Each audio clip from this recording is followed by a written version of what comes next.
What is up, guys? Dashing here for episode 309 of Community Universe Mode and edition number 78 of Thursday Night Genesis, as we are live from Louisville, Kentucky for another action-packed card. As always, my friends, we are getting things underway with some six-man tag team action. The first of a few tonight, in the spirit of cause and effect. That is now just a few short days away, my friend. Usually we do pay-per-views on Sundays, but because of WrestleMania, cause and effect has been moved to Monday. So get hyped up. The card will either be posted later on tonight. I'm going to try to get it up. If not, then tomorrow. So you get all your predictions in and what have you. If you want to get your predictions in, you want to see the call about, join us at communityuniverse.4emotion.com. What is up, everybody? Big Topher, Batman, Zaquet, Victor, I saw ya. Chaka. Saw NGW earlier today, the debut episode. Was pretty nice. Was pretty good. Suggest you check it out. The new era of CMV arising. But here on Thursday, I'm going to be in my old ways. I say Thursday Night Genesis so much like the past year. Of course, now on Friday nights, and we are going to see Rise in action. Sean Silva, the leader, flanked by Sebastian Vachon and Nikola Ivanovic battling Kenji Murakami and the family tonight. Will be Rise taking on Kaiva, Randy Borton, and Bob Luger this Monday at Cause and Effect. Both teams getting a chance at momentum here tonight. Rise, of course, in this one. In our main event, Kaiva, Borton, and Luger take on the Hellfire Club, John Reed, Nelson Jr., and Alex Taylor. We've also got a lot more action coming our way tonight, guys. Guri Suckanov going one-on-one with Pierre Thompson. Zach Cage toe-to-toe with Matt Jefferson. Some singles action before their two teams collide for the World Tag Team titles at the pay-per-view.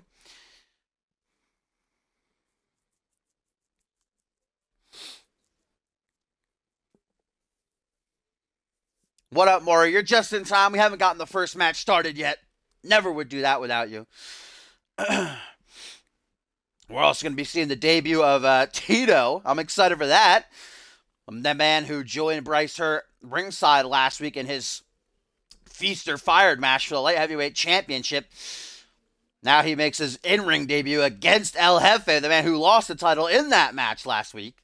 We know that last week here on Genesis, Curtis Heist won a six-man ladder match to become number one contender for the championship. El Jefe, though, owed a rematch, so Bryce Hurt's getting already flogged in on from both sides. That champion getting overwhelmed already. That's what it's like to be champion, though, in CMV. You got a target on your back. Two of the participants in that ladder match are going to be on a team tonight, Kenji Murakami and Elijah Stewart, and DJ Moore, of course, the other half of the family, Elijah's half-brother. Actually got a singles victory over Vachon on last week's live event, so it'll be interesting to see them go at it again.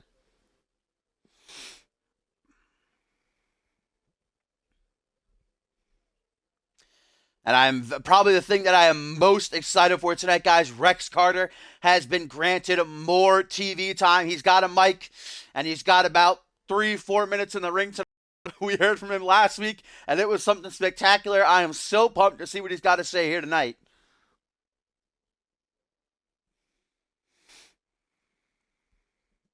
As we get ready to see Rise and this six-man tag team matchup. They love to use the numbers game to their advantage. They usually do, and Dave Turner touched on it a few weeks back. Every time the score, the playing field is leveled, I guess you could say, they don't really stack up too often. So we'll see what they can do here tonight with Kaiva, Randy Borton, and Bob Luger bearing down on them. That's quite an alliance.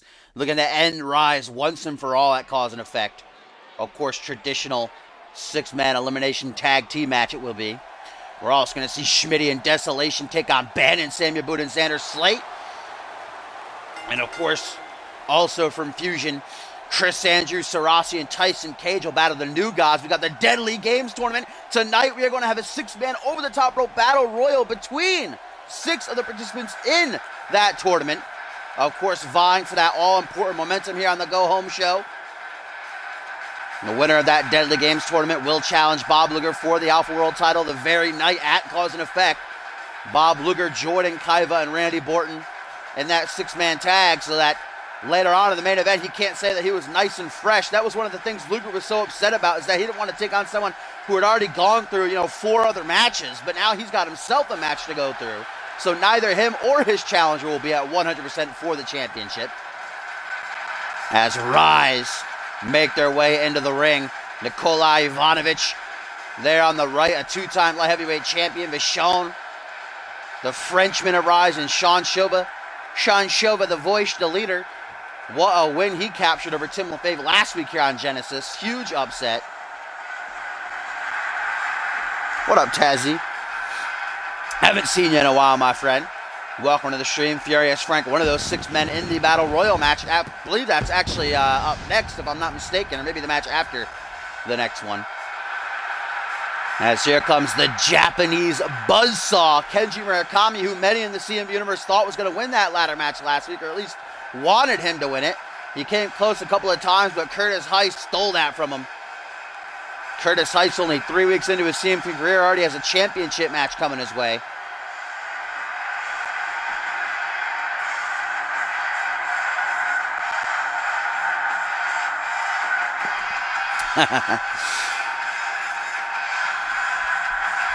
And I know that Kenji Murakami and Elijah Stewart backstage are good friends.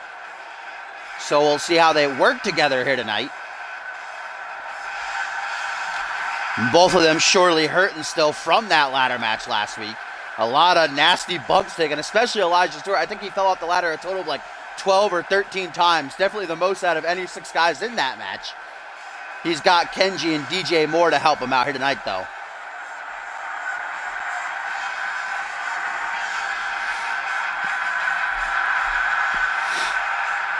Kenji Murakami been on a roll as of late, except for that hiccup in the ladder match. Beforehand, though, was on a 3 or 4 match win streak. Going to try to pick that back up here in this one. As the family, of course, Elijah Stewart and DJ Moore, always on the hunt for them World Tag Team titles that they once held. Could have had an opportunity at Cause and Effect, but unfortunately they were beat out by Zach Cage and Nick Blake. A win here, though, can keep them steady in the rankings. Maybe they'll take on whoever comes out of Cause and Effect as the champions. Extreme Conditions, nigh upon 5 months with the gold. Certainly facing their biggest challenge yet, if you ask me, at Cause and Effect, and the undefeated Zach Cage and Nick Blake. We'll see if Cage can get one up over Jefferson in singles action tonight.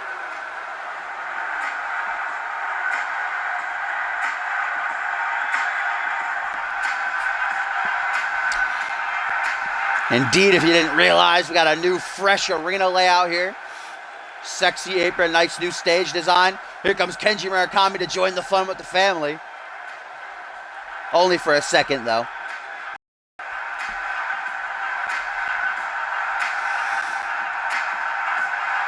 Rise certainly need this win here in this 6-man tag to open up Genesis number 78. Send a message to Kaiva, Borton, and Luger, who again are in action in our main event battling the Hellfire Club, to see if they can work together. We know Rise can certainly work together. Kaiva, Borton, and Luger, though, there's some tension between them 3.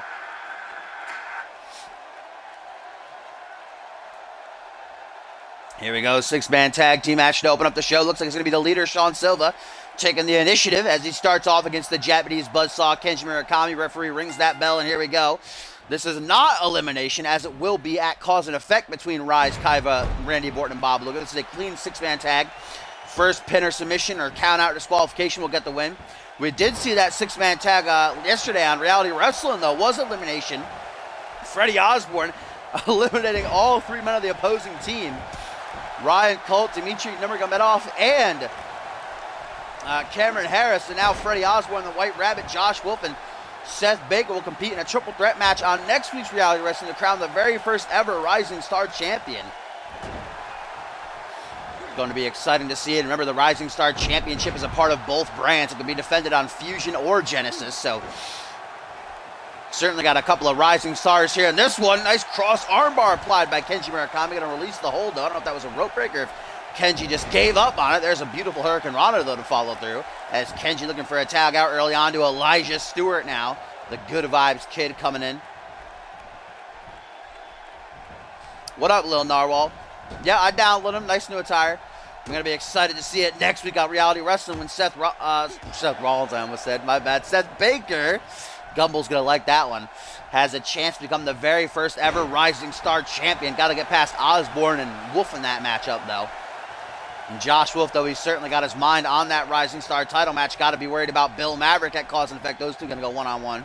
As Sebastian Vachon now in off the tag. The Frenchman, the Grenoble Nightmare, caught with a double back slap. And here's a tweet, guys, from Matt Jefferson. Jefferson says, to anyone wondering how our title defense at cause and effect will go, just take a look at the last time we faced an undefeated team. Records mean nothing. Of course, Matt Jefferson, nice. Nikola Ivanovic helping out Sebastian there, tossing Elijah off the top rope. Matt Jefferson referencing the fact that Extreme Conditions defended against the undefeated Misfits at Point Break and were able to retain the titles. So obviously Jefferson and Eric Thunder confident they can end another undefeated streak, and Zach Cage and Nick Blake at cause and effect. We'll see if Jefferson can back up them words. Up next, I believe it's that singles match, then the Battle Royal. As Sebastian a little bit full of himself right now. Double arms raised up into the air. The Frenchman using his own head as a weapon, trying to cave Elijah's in as he brings him up to a vertical base. And Vachon now with a spine buster. DJ Moore yet to be tagged into this one as he and Kenji watch on. Elijah looking for that tag and a tag, and Kenji, though, I think he's trying to. Nope, changes his mind. Gets a punch off to the midsection there. Elijah Stewart with a roll through and a super kick. Catching Vachon off guard with that one. Now the tag to Murakami as DJ Moore tries to get the fans hyped up here. Yeah, Freddie Osborne now 6-0. Heads into that triple threat match next week undefeated. Will he be our first ever Rising Star champion? As Vachon brings Kenji to his feet. What's Vachon going for here? Looks like a big throat thrust he was going to try for. Kenji, though, counters with a forearm smash. Nikola Ivanovic yet to be tagged in for his team. And get a kick to the gut there. Oh, the Grenoble Nightmare with that nasty float over DDT. Could that possibly be enough to finish here? Lateral press by Vachon. 1, 2. Only a 2 count. You see Nikola Ivanovic throwing the big man overhead. DJ Moore nearing 300 pounds. That ain't no easy feat by the Serbian. As Vachon getting himself amped up more. We know he wants to help out his tag partner, but he can't. Got to watch the refs count. Front headlock by Vachon now. Knee to the face. Oh! Might have been going for the Grenoble Project, but it looks like Murakami was able to counter. Usually Vachon teams with Murdoch, but we know Murdoch was taken out of action a couple of months back, I should say. In a matchup with Bison, he really injured his back. We don't know when he'll be returning and tag to Elijah. DJ Moore wanted to tag in, but Kenji ignored him there. Oh. Chris Benoit's Ghost Toper makes yet another appearance here in CMV as Elijah just reverse DDT'd him.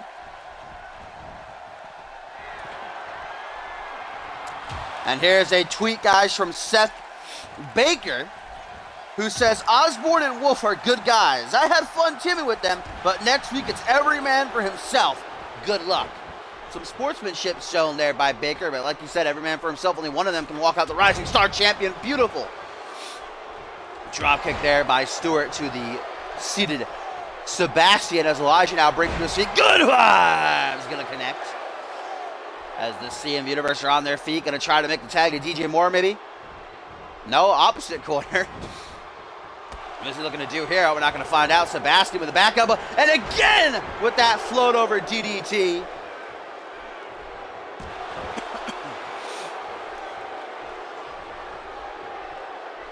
Vachon taking a lot of damage in here. If I were him, I might make the tag, especially to Nikola, who's nice and fresh, but want to try to finish instead. Now Elijah going to try for a pin. Hooks the leg. Just a 1 count anyhow. DJ Moore getting some payback on Ivanovic, though. Trying to hammer his face in. As Stewart, looks like Sebastian might have force fields activated. DJ got to get out of the ring here. Yet again, almost counted out. Nikola as well makes it back to the apron. Vachon going to twist Elijah around, backflip, let's maybe backflips out of it, does the Good Vibes Kid, now charging him, and a catchphrase. What a tit for tat there as Elijah bringing Sebastian to his feet now. Puts him in the corner. The Good Vibes Kid might be looking to finish. Tag out to Kenji Murakami. DJ Moore just can't get some action in this matchup. Look at that teamwork, though. Assisted lariat in the corner. Kenji not giving Sebastian a second to breathe. Murakami, the Japanese buzzsaw, gonna put him in the corner. Maybe gonna try for the Warriors conduct. Oh, we're not gonna find out. Vachon does not like that corner. Front headlock by the Frenchman. Tripped up, though, by Kenji Murakami. Oh, DJ Moore, for some reason, just went and speared Nicola off the ring apron. He really doesn't like Nicola. Goes for a kick to the chest. Kenji, though, swapping the boot out of his face. Now what's this? Tilt-a-whirl arm drag by Kenji Murakami. DJ Moore seems to be on cheerleader duty here tonight or something as he gets the CMV Universe amped up yet again. Stomp down onto the arm. Kenji Murakami going to drag Sebastian towards the middle of the ring. Remember, later on tonight in our main event, we are going to see Kaiva, Randy Orton, and Bob Luger team up to take on the Hellfire Club's John Reed, Nelson Jr., and Alex Taylor. Back body drop by Vachon. Stomp down onto the knee. Kenji Murakami, a high flyer, a wrist taker to take out his legs. Vast majority of his movesets just rendered null. He's got a European uppercut there by Murakami. Now Spanish fly!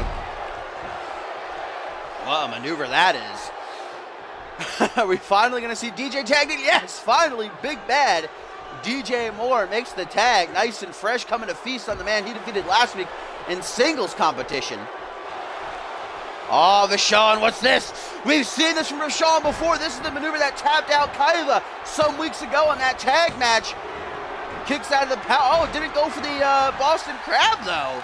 I wonder why. Instead, just... Oh, Sean Silva floored with that open palm strike. Vachon in the corner taking a second to regain some stamina. What up, Josh? We get a tweet, guys, from the White Rabbit who says, as I pull the magical carrot of success out of the ground, I save it for the Rising Star Championship. Hashtag Black Rabbit, come to me. Beckoning for his tag team partner, the Black Rabbit, who wasn't signed to CMV. Freddie Osborne, though, saying he's going to walk out Rising Star Champion. As we get a kick out there by Vachon. DJ Moore now goes for a knee strike to the back. Vachon moving out of the way. Here comes Elijah to help out his brother, though. Looks like a pump handle variation of some kind. Toss! DJ keeping up the attack. Nice teamwork by the family. Brings the knee down to the kidney. And again, bringing Sebastian up to his feet. The Frenchman snapping him down face first into the canvas. Sebastian finally going to make a tag. Yes, Nicola nice and fresh. What are you doing, Sebastian? Tagging Nicola. There we go. Ivanovic is 100% fresh here, guys. He hasn't been involved in this matchup yet. Vachon going to set up DJ for him with that running bulldog. Nicola says, no, I want him now. And a tweet from El Jefe, guys, says, Bryce, you may have pulled the wool over my eyes last week, SA, but tonight Tito is going to get some fish dick. Arriba! Oh, Kamehameha! To Nikola Ivanovic. That double palm strike right to the heart, and now DJ not messing around, looking to finish already. Calls this less is more. Planting Nikola face first far in his corner. Could this be it? I don't think that was going to be a rope break, but whatever, wants to make sure, I guess. 1, 2, just a 2 count. Kenji Murakami stopping Sean Silva, but Sebastian Vachon dead on the apron, as was Elijah there, so. El Jefe goes one-on-one with Tito here tonight. Tito's debut. El Jefe looking to let out some frustration on the big man after losing his title last week to Bryce Hurt. Irish whip now in the corner. Nikola Ivanovic putting DJ Moore up high. What does he have in store here for Big Bad? Up to the top, gonna meet him. Looks like a fall-away slam. The strength of Nikola, though, the two-time light heavyweight champion. Now bringing DJ up to a vertical base. Nikola with a crack to the jaw. Nope, backstabber is a no-go. Instead, DJ Moore with a Long Island slam. Into the pin. DJ Moore hooks the leg. 1, 2. Didn't have the power of Tim behind it, though. Tim LaFave, one of the 6 men competing in that Battle Royal match a little bit later on tonight. Looking for momentum heading into the Deadly Games tournament at Cause and Effect this Monday. As DJ Moore brings Ivanovic up to his feet. Irish whips into the corner. Sebastian down on one knee. Refs keeping an eye on him. DJ with a hook to the midsection. Up to the second turnbuckle now. What does he have in store here? I think a somersault cutter. Sebastian beating the ref's count. DJ going to try for a tag, perhaps. Yes to Kenji Murakami, who has had a good while the rest here. Josh Wolf with a tweet, guys. Says, like I said last week, change is coming. First Maverick, then the Rising Star Championship. Yeah, I said that earlier. Josh Wolf has to focus on Bill Maverick right now as Vachon returns the favor to Nicola. Earlier on, Nicola did that to save Sebastian. But yeah, Josh Wolf got to focus on Bill Maverick, cause and effect. Then he can focus his sights on the Rising Star Championship. As Kenji backdrops out of that scoop slam attempt. Closes the distance. The Japanese buzzsaw, though, gets his scoop slam attempt countered. Back suplex now by the Serbian. Rise certainly very diversive in their members. Serbian, Frenchman, Sean Silva, I believe, is from California. And Murdoch, I think, was from the South somewhere. Don't quote me on that, though. I'm not too sure. As we get a fireman's carry overhead there. Kenji Murakami now going to put Nicola on the corner. Going to try for Warriors conduct, but can he get it this time? Oh, no, he's not. What's he going for here? DJ Moore stopping Sebastian from interfering as Kenji, guys, through the ropes, tornado DDT. That's amazing. Oh, but Sean Silva coming to foul the party as the CMV Universe chants, this is awesome. What a six-man tag team matchup this has been to kick off Genesis number 78, the go-home show for cause and effect. Kenji in a bad part of town, though all three members of Rise, or rather the two that are currently standing, beating the hell out of him.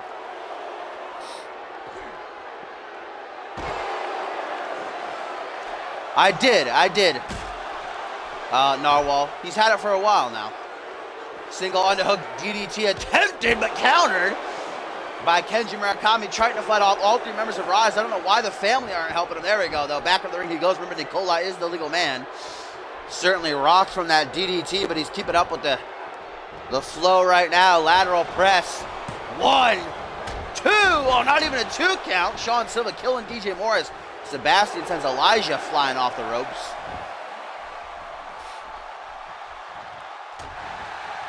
Punch to the gut there by Murakami. Looking to revolt here in this one. Michinoku driver by the Serbian.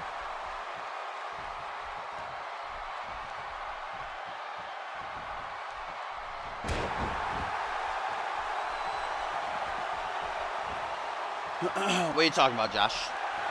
Of this match, not much happened. Oh, there it is. Backstabber. You came in pretty early. 1, 2, 3. Oh, no, not a 3. This is the first matchup. Kenji Murakami surviving the lung blower. Goes for a kick to the gut. Nicola with a belly to belly. And now Ivanovic, we know what he's gearing up for here, folks. That devastating shotgun Samoan drop he likes to finish off his opponents with. Look at this. This is what he won the light heavyweight title with a couple of weeks ago. Hooks the leg. 1, 2. Oh, that would have been a 3 count, but DJ Moore makes the save.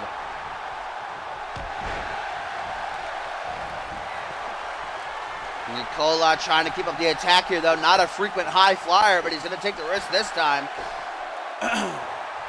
As he beckons Kenji to rise to his feet. Kenji still reeling from that shotgun Samoan drop. That's going to, missile drop kick to the back, but Kenji saw it coming. Great ring awareness. Nicola going to put Kenji into the corner. The Japanese buzzsaw is hurting for certain. Up top he goes. What does Nicola have in mind here for Kenji? I do not like the looks of it, folks. Way up high. The Serbian with a back suplex, and Kenji lands right on his neck. Looks like Nicola going to tag in Sean Silva, the leader, the voice of Rise, now coming slim pickings for him. Kenji Murakami laid out. Excuse me. Sean, where's he going? Gonna join the family real quick. Springboard elbow to the spine. Twisting himself inside out there. Murakami right back to his feet, though, absorbing the damage. Sean Silva coming off that huge win over Tim LaFave last week. Clean as well. No members of Rise were ringside. The match was supposed to be a punishment by general manager Dave Turner. Oh my God, Kenji's gonna take it again. Opposite corner, Sean Silva following in Nicola's footsteps with that back suplex. Once is terrible, twice is just disgusting. I would have pinned him after that, but no.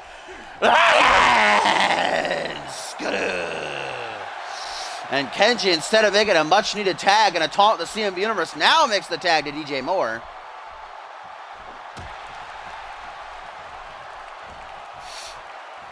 Knife edge chop. DJ Moore taking control of Sean Silva from Kenji there. Back elbow though. Silva gonna go for that SOS into the pin to steal it. 1, 2. No, just a 2 count. Elijah Stewart, man, really hurt from earlier in the match. It might be down to a 2-on-1 or 2-on-3 rather, basically in this matchup. Sean Silva, I don't know if he tried for a fin there or not. Whatever he went for, countered by Moore into a German suplex. Oh, Kamehameha! Countered by Sean Silva. And now a Falcon Arrow. Silva into the corner. Beats his chest at an arm raised high. Rise currently in control here. They need this win heading into their 6-man elimination bout with Kaiva, Randy Borton, and Bob Luger this Sunday. Those three are going to team up later on in our main event against Hellfire Club as Sean Silva going for a hatch suplex.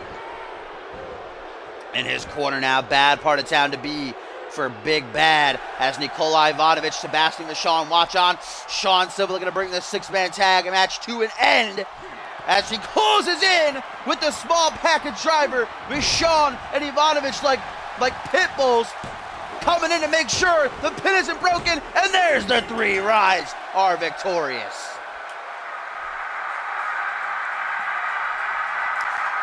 Rise with the win. Great teamwork there at the end. Small package driver puts away DJ Moore. Nicola and Vachon dispatch of Kenji and Elijah. And the rise has begun, ladies and gentlemen. What up, Suntan? Just in time to see Sean Silva bring this match to an end. Silva on a roll, man. Beating Tim last week, huge 6-man victory here tonight. Imagine if they win at Cause and Effect. They'd be defeating the #1 contender to the international title, the international champion, and the Alpha World champion. No doubt they deserve some kind of reward.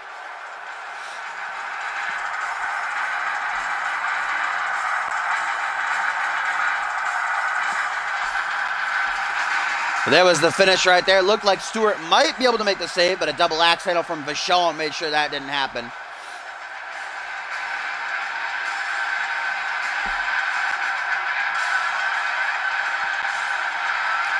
Rise stand victorious here to kick off Genesis number 87. 4 down, of course. The 4th member in Murdoch currently out on injury, but they're not forgetting him.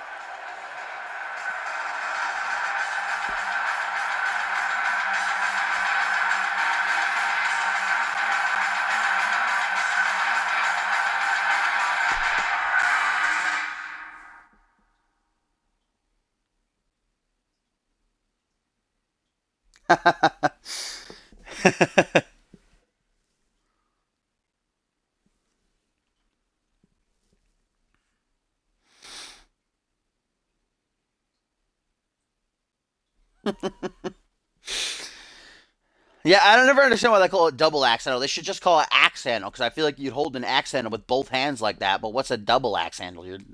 How do you hold 2 axes with? I don't get it. There's some dumb wrestling names out there, but what are you gonna do? The people who invent them get to name them. As up next, folks, a preview of what's to come at Cause and Effect this Monday. The World Tag Team titles will be on the line as Extreme Conditions closing in on shattering the United Kingdom's record for second longest reigning tag team champions in CMV history. Of course, the first tied between #Trending Worldwide and the Brings of Despair, each with 7-month reigns. The United Kingdom at 5 months and 3 weeks was their championship run. Extreme Conditions now at 4 months and 2 weeks. So they're closing in. If they want the chance to break that record, though, they're going to have to make it past Zach Cage and Nick Blake, who are undefeated since coming together. Became #1 contenders by defeating the Family in an elimination tag a couple of weeks ago. This is some singles action here. A chance at momentum for both sides. Zach Cage and Matt Jefferson going at it, as Nick Blake and Eric Thunder will be in their respective partners' corners.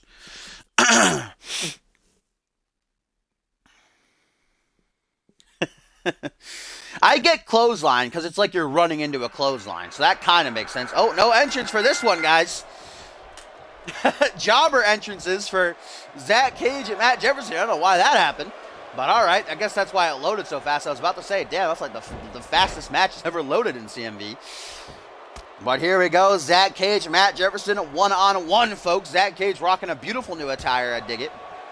Matt Jefferson hasn't been in a singles match in quite a while. Eric Thunder, believe it or not, little fun fact, is undefeated in singles action this season. I could see a singles title shot coming his way at some point.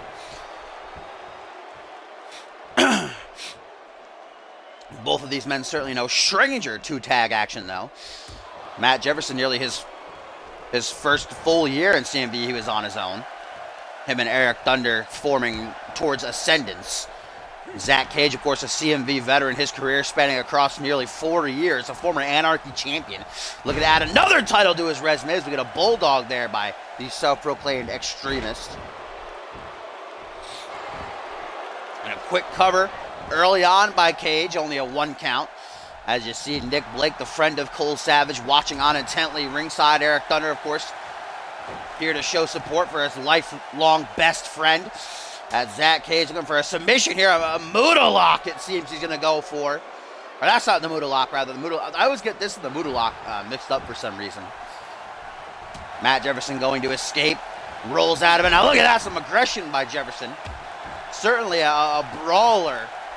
And of course his nickname explains the extremist. He likes to get hardcore, but he can fly high as well sometimes. So that's mostly Eric Thunder's job. He's the high flyer, the risk taker of the group.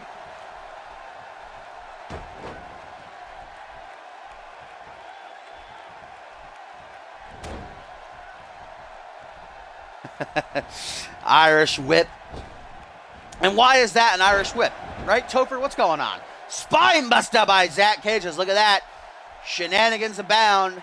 Nick Blake tosses in a steel chair. I don't know how the ref didn't see it. It literally slid in right in front of him. I guess that he's just so focused on the action. Beautiful springboard knee. That connected right to the temple by Cage. He's in control right now. Hopefully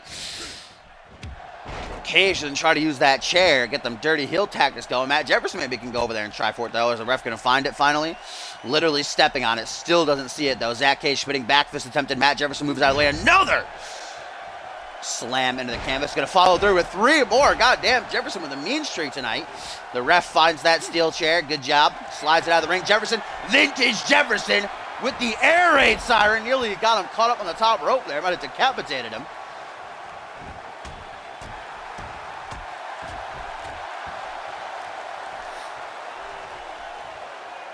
I don't know. Might be a new person. I'm pretty sure wait a minute. Matt Jefferson with eyes to finish now. Looking to bring the momentum of Zach Cage and Nick Blake to an end, but no. Cage counters a twist of fate. Bad news for Matt Jefferson. Brings up to his feet.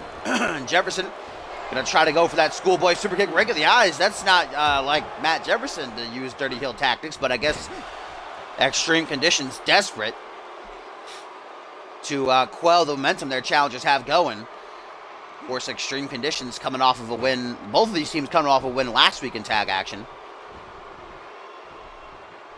Extreme conditions were able to beat Rise, while Zach Cage and Nick Blake beat Zach Peterson and DRH. Suplex there by Matt Jefferson. Irish whip now by MJ. Going to put Cage in the corner. What does the purple-haired warrior have in store here for his opponent? We're not going to find out. Zach Cage counters. And now tossing Cage to the outside. What is he cooking up here? Baseball slide. Double boots right to the chest. Falling flat in front of Eric Thunder. Eric Thunder going to try to help out his best friend. Bringing the man he shares the tag gold with to his feet. Got to be careful, though. Gets involved too much. There's going to be a disqualification. Might have been a count out there if Eric Thunder hadn't tapped out MJ, though. Or helped out MJ, I should say. Zach Cage wasting time taunting allows Matt Jefferson to get off that reverse STO.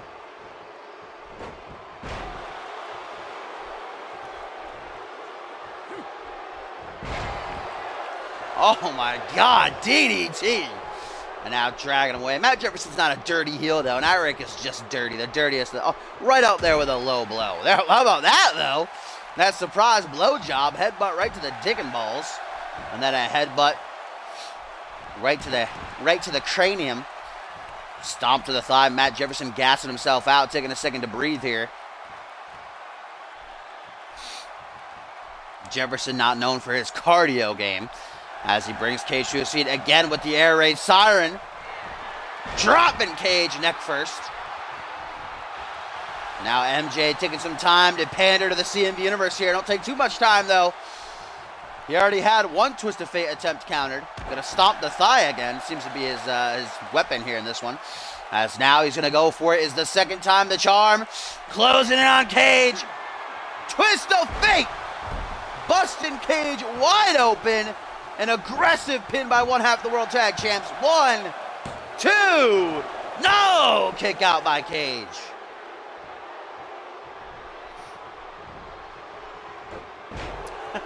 What a busted. I don't think Matt Jefferson seems like kind of got to keep a blog if you ask me. Zach Cage trying to keep himself alive in this one. Blood pouring down his forehead from that open wound now. Nick Blake, I'm surprised, hasn't gotten too involved besides tossing in that steel chair earlier. Sit out, back suplex up to the top rope. Zach Cage looking to take a risk. He flies high. Not too often, but from time to time. If the scenario calls for it. Cage.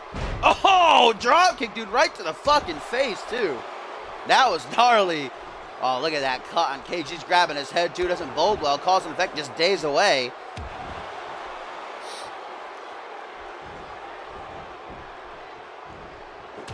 Matt Jefferson, European uppercut as he gets back to his feet.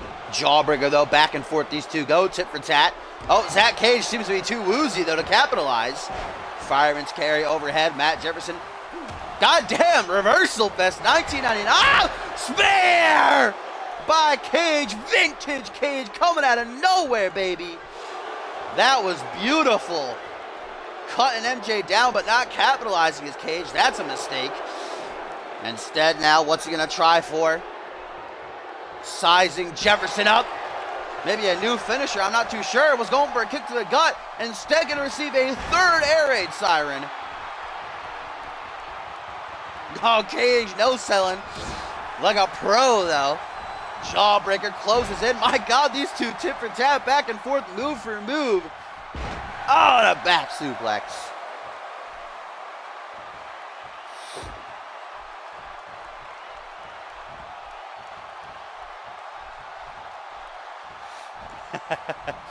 Oh, devastating knee strike to the side of the head. As MJ gonna give it one more go. Will this finally be enough? Twist of Fate a second time. Make sure there ain't no rope breaks though. Yep, MJ wise, dragging away from the ropes. Into the cover, nasty gash. 1, 2. Wow. I am impressed with Zach Cage in this one. Gotta give him a round of applause for surviving a second Twist of Fate, but now MJ is livid. He is astonished. Elbow right to that cut. Now just getting malicious as Jefferson. Short arm shoulder block. Cage gonna drag Jefferson all the way across the ring to try for them dirty heel tactics. Feet on the rope. Ref doesn't see it. 1, 2. Just a 2 count. Kick to the midsection, going for a jumping cutter, maybe. Reversing it, took it all out at Matt Jefferson. Still going, though. Got to give him credit. He's not backing down. Now we get a scoop slam for Matt Jefferson to Cage here. Desperation pin. 1, 2. Just a 2 count. Up next here on Genesis, guys, a 6-man over-the-top rope battle royal coming our way, featuring 6 of the men involved in the Deadly Games tournament this Monday at Cause and Effect. The other two, of course, Jay Davis and Pierre Thompson. Jay Davis going to be ringside as Guri Sukhanov goes one-on-one with Prime Time a little bit later on. That's why they're not involved in the Battle Royal. As Zach Cage, second time's the charm for him. Roll through, and then the super kick. Going to try for the pin. See, this is something that Matt Jefferson hasn't been doing. Every time he's hit a sig, that air raid sign, he's going to go for the pin. Zach Cage, very wise as he gets the win. Got to take every chance you can get. Roll through super kick, man, and the momentum just keeps on rolling for Zach Cage and Nick Blake. What a win. And if you're a betting man, oh, it's tough. Extreme Conditions have been on an absolute tear as champions. They've been so impressive, but Cage and Blake undefeated. I have to put my money on Cage and Blake, though. I think we're going to have new tag team champions this Monday. What a matchup. What a win. This is what did it. Looks like he got him in the throat, actually, from that angle. God damn, I see why Matt Jefferson didn't kick out. Kicked right in the damn throat.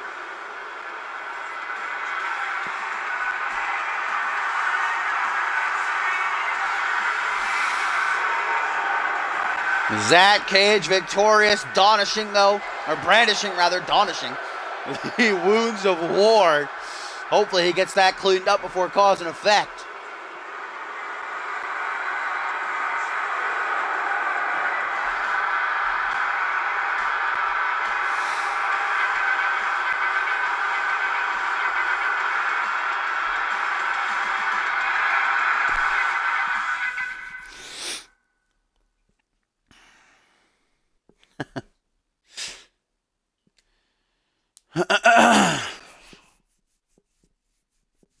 Ow, what the fuck was that? Ouch, I hurt myself, huh?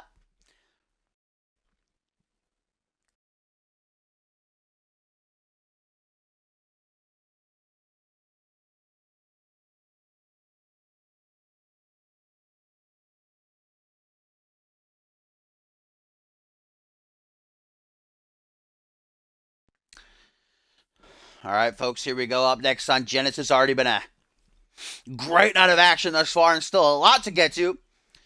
Here in this one, 6-man over-the-top rope battle royal featuring 6 of the men involved in this Monday's Deadly Games tournament.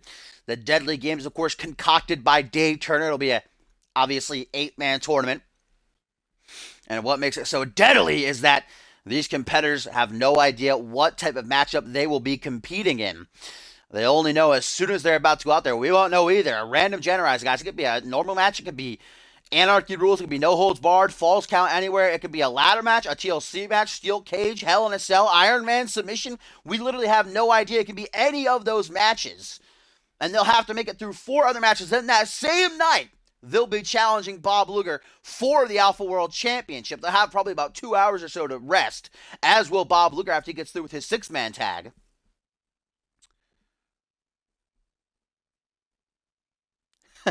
No, he doesn't. No, he doesn't, Austin. He did just get a win earlier this week, though. And Tim and Glutton, he beat DDB and Troy Myers, but he doesn't have a title match. Of course, we will see the Alpha World Champion Bob Luger return into action later on in our main event. He teams with Randy Borton-Kaiva to take on Hellfire Club. As again, no entrances. Don't know what's going on tonight. Apparently, the show has to be cut a little bit short or something. Got them time restraints. The network's pressuring us. As all 6 men are in the ring, the bell rings. The ring rails. The ring rail ring. And this match is underway. It is over the top rope. The only way to be eliminated is being tossed over the top. Obviously, both feet touching the floor. A little preview of what's to come in just 2 short months at Absolution, the 5th annual CMV Royal Rumble match. Of course, immediately following cause effect, the 4th annual Glammy Award is going to be posted on the website, communityuniverse.4motion.com if you're not with us there. You can vote for which of your favorite superstars can win some Glammy gold as Bison looking to eliminate Ryan Kemp, but the Firestarter going to save himself.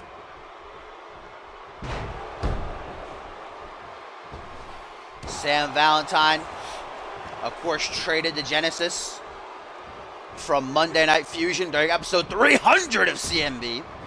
And since arriving here, has been doing very, very well. Ryan Kent has the Beast in trouble. What an elimination this would be. But Kent doesn't have enough. Valentine defeating Pierre Thompson last week here on Genesis, thanks to an interference by Jay Davis, as Tim LaFave going at it with his ultimate rival in Furious Frank. Furious Frank nearly ending the career of Tim LaFave, cost him 6 months of it after taking the Alpha World Championship from him, as Caden Kenner, the Battle Beast, looking to get out the dream. It was Tim LaFave, Bison, and Pierre Thompson who got a 6-man tag victory over Ryan Kent, Caden Kenra, and Furious Frank. back at Wild Card some weeks ago. Rolling neck snap by Timmy Boy to the alpha male there. As Caden Kinner locking in a submission on Valentine. That's not going to help you out in a battle royal, though. Figure 4 sharpshooter. Still going to do some serious damage. Of course, the strategy in this type of matchup always got to be let your opponents beat the hell out of each other while you rest and then come in when an opportunity presents itself. Nobody eliminated thus far. This is just about momentum. Carry it into the Deadly Games. That cause and effect. The very first ever Deadly Games tournament. The winner gets an Alpha World Championship match that very night. The other two, of course, Jay Davis and Pierre Thompson, who we'll see later on tonight. As Sam Valentine going to try to make Caden Kinner dizzy here with that airplane spin. What up, Dynamic? Just in time. Match only started about a minute ago as Tim LaFave. How good this would feel for Timmy Boy to eliminate Frank, but no. Of course, Tim LaFave returned from his injury to take on Furious Frank one-on-one at Regicide in a winning effort.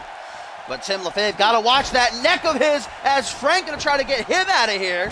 Tim was just recently cleared of a concussion as well. He's been suffering all month long. The doctor giving him the 100% go-ahead.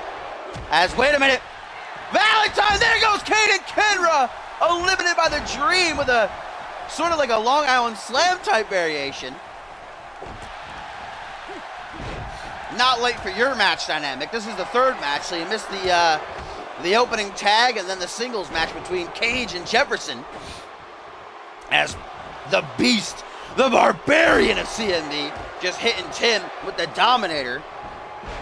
Caden Kenra has been eliminated as Tim almost tossed over the top with that belly to belly. Instead ate the turnbuckles though. Ryan Kent with his arms out wide. Kent has quite the history in battle royal type matches as he tries to eliminate Sam Valentine here. Tim LaFave busted wide open. Gotta hope he doesn't re-agitate that concussion with Deadly Games just days away. Bison putting Tim on the apron, and Bison has Tim in trouble, but Tim saves himself. Ryan Kent, the second annual CMV Royal Rumble and the third annual Royal Rumble, entered number 2 both times. Ryan Kent also won a Battle Royal last season to come out last inside the Elimination Chamber at Exodus. Oh, there goes Tim! The teamwork of Bison and Furious Frank working well as Tim LaFave, that's a big elimination, but then they immediately turn on each other. Bison with a power bomb to the alpha male.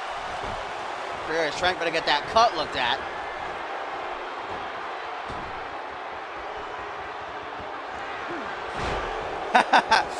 Tim comes in just in time to see old LaFave get eliminated by the pairing of Bison and Furious Frank as Sammy Boy trying to get Kent out of here. Caden Kenner was eliminated first by Valentine, who used a Long Island Slam to toss him over the top rope.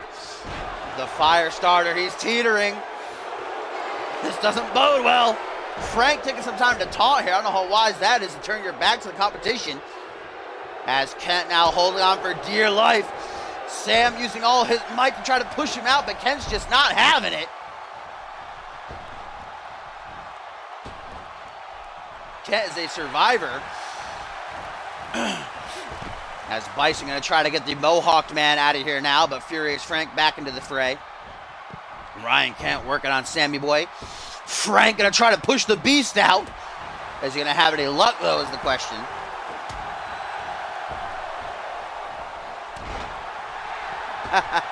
Oh! Look at Frank!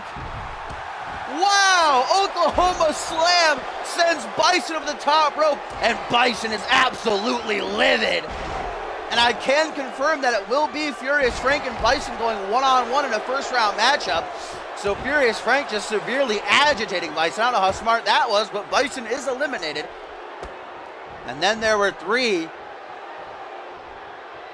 Furious Frank, Sam Valentine, and Ryan Kent remain here in this matchup that's purely about momentum heading into cause and effect in the Deadly Games.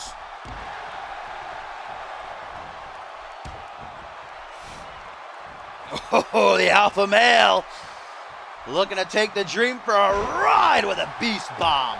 And then Ryan Kent immediately with a little stop to the face. Looks like some teamwork is beginning to erupt between Frank and Kent here.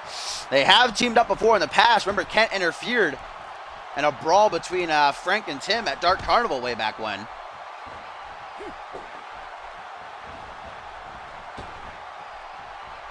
Ryan Kent sending Sammy Boy out into the apron. Is Kent gonna help, or is he just gonna watch? He's just content to sit back, save his energy. There goes Sam, eliminated. Sam Valentine put out by Furious Frank. That's now 3 eliminations for Furious Frank as Kent, the king of the Battle Royals, with the code breaker, and Frank is eliminated. Kent is straight up the king of the Battle Royals, man. I don't think he's ever lost one.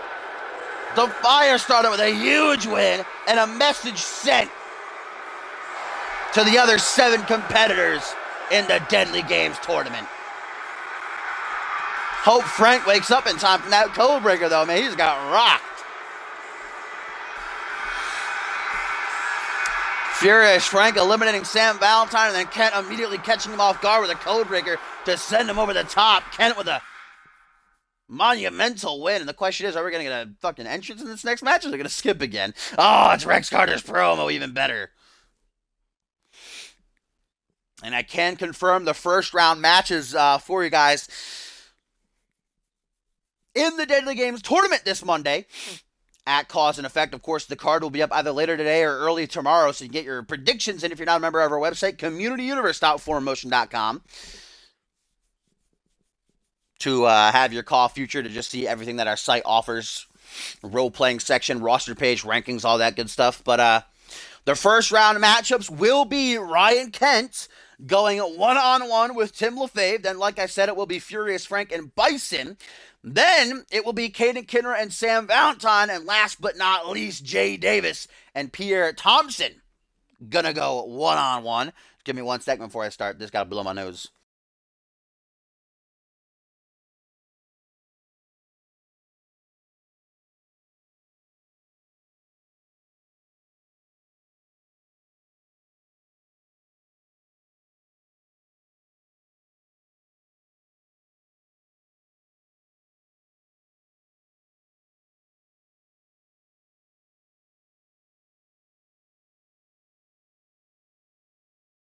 And I said earlier, this is probably what I'm most looking forward to here tonight.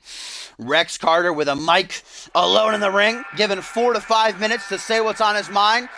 Just as he did last week, Rex Carter came out here. He said he's tired of the CMV Universe not being behind him. And that from here on out, he's going to kill all the idols, all the legends that the universe holds so dear, to prove that he is indeed the best. Carter coming off of a win yesterday at Reality Wrestling. He beat Nelson Jr. Let's hear what he has to say.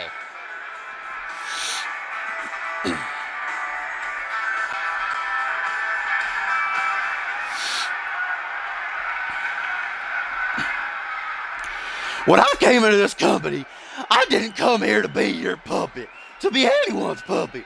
I came here to change my own destiny. And I couldn't care less who's in my way or what y'all say. I'm about to do just that.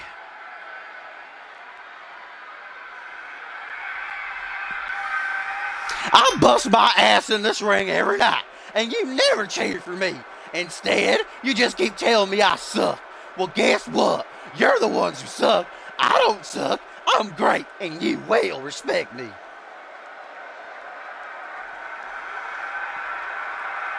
I got backstage tonight and realized I didn't have my own personal locker room. I always get my own locker room. That kind of disrespect will no longer be tolerated.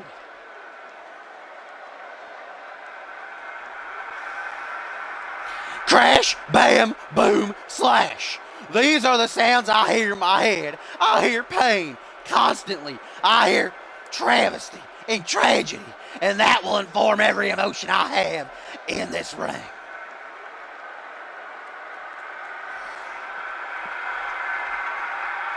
I don't get it. I really just do not freaking get it. What do I have to do to please you people? What do I have to do to get you to listen to me? Screw it. I'm done trying to get your approval. From now on, I'm only going to do things I want to do. This is my time. Ryan Kent with that big win in the Battle Royal previously, but Rex Carter here with some strong words yet again. I don't know why I said Ryan Kent. Ryan Kent's no hillbilly. Rex Carter kind of just reiterating exactly what he said last week, though, that he's sick and tired of the fans not supporting him, saying that he sucks, saying that he's dumb, and that from now on he's going to be doing things his way.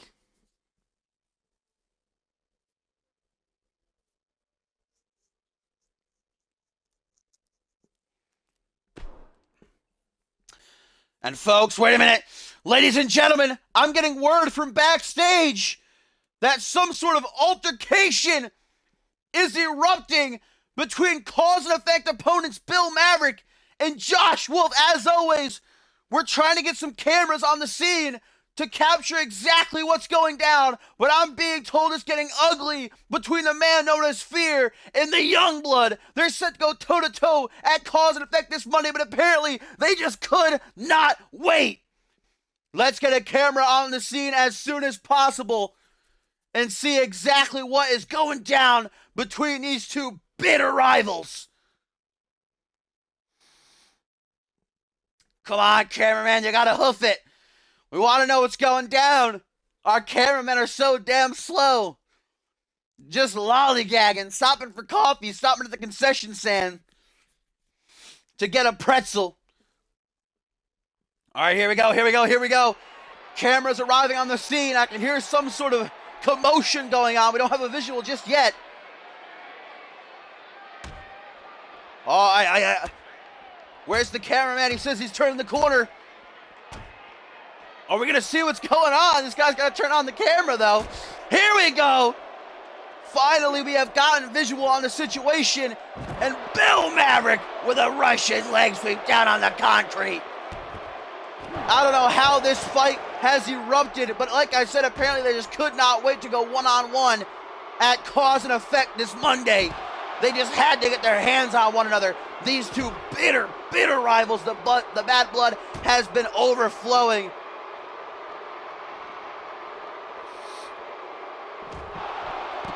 Oh, Bill Maverick thrown right through the locker room door. Luckily, nobody's changing. It seems to be empty. Everybody's already out getting ready for their matches later on. And right back out of the room we go. Josh Wolf, of course, the winner of that six-man elimination tag yesterday on Reality Wrestling. He's got himself a Rising Star Championship match next week. A chance to make history, become the very first ever title holder. But right now, he's got Bill Maverick on the mind. Look at that trash can just bending over the back of Bill Maverick. And they're in the gorilla position now, guys. Could this spill out to the arena? Josh Wolf taking Billy Boy for a walk, slamming him head first into that supply crate and a big knee to the chest. Josh Wolf is just beating the holy hell out of the man known as Fear right now. Apparently doesn't like that supply crate very much either. As Bill throws him right into the corner of that table and then right into the wall. Spinning back fist connects, spilling back into the corridor here of the backstage area where security. Bill is just hammering away at Josh. STO! And what does Josh have in mind here? What the hell is this by Josh Wolf? GTS! Busting Bill wide open, but he gets right back up. Maybe out of pure instinct, I have to imagine.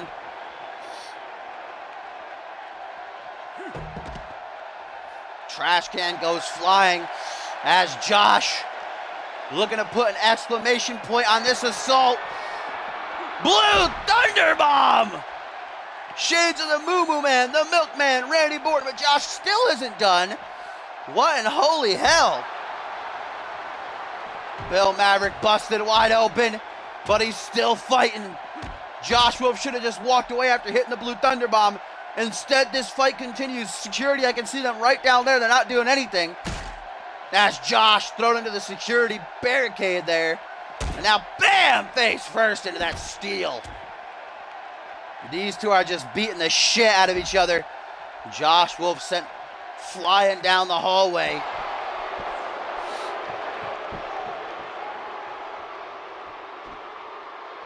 Bill with the Texan horns taking too much time, lollygagging, taunting though. Full of himself, and now the Youngblood back into control. Gut first in that supply crate goes Bill. Back elbow, though. Tit for tat now. A reversal fest beginning to ensue. This is not an official match, guys. This isn't Falls Count Anywhere or anything. These two just started fighting backstage. Oh my God, Josh's gut, man, just keeps going to that corner. Now to the wall. Jesus Christ on a cross, my goodness.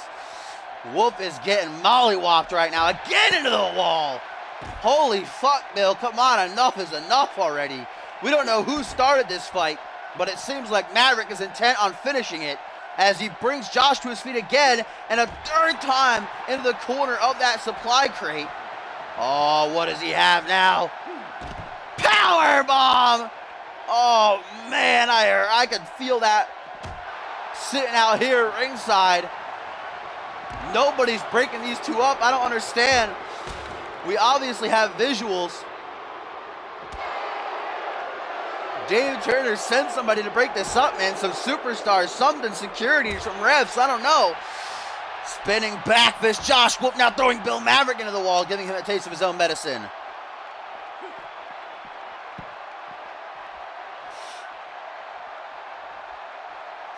Back into the gorilla position we go. These two are just fighting everywhere, man.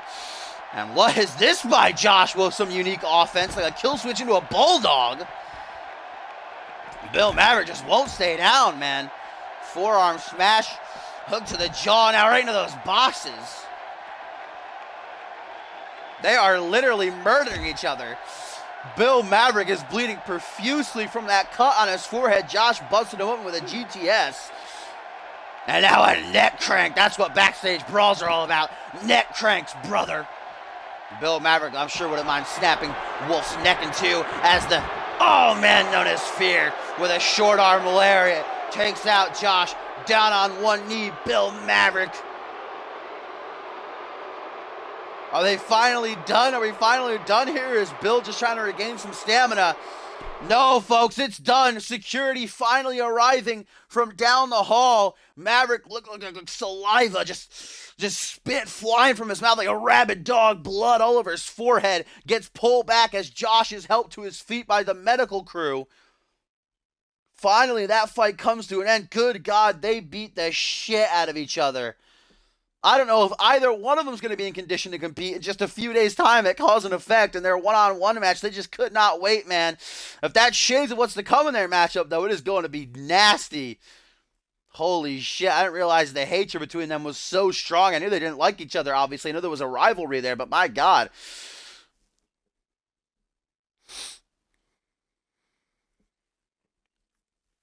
As we get ready for our next matchup, guys, a tweet from Tim LaFave going to come our way as he says, "Congrats, Kent, but all the momentum in the world won't allow you to get hurdle my durability."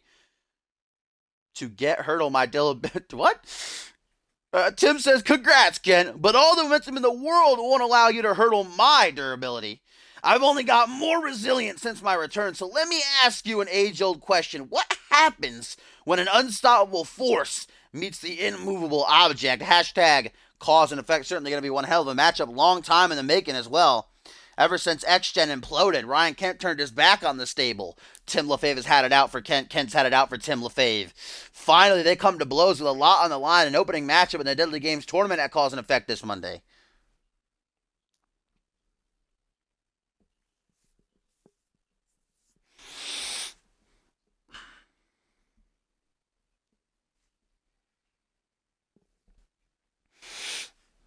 And now, folks, up next, we saw the first 6 competitors in the Deadly Games tournament compete a little bit earlier in that over-the-top rope battle royal with Ryan Kent being the victor, eliminating Furious Frank last.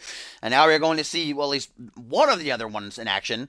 Jay Davis, of course, a participant as well. He's ringside here for his client and the Russian Bear, Gary Sukhanov, to take on primetime Pierre Thompson. This building from a few weeks back when Pierre Thompson handed Gary Sukhanov his first official pinfall loss in a tag match. It was Gary and Jay Davis versus Tim LaFave and Pierre Thompson.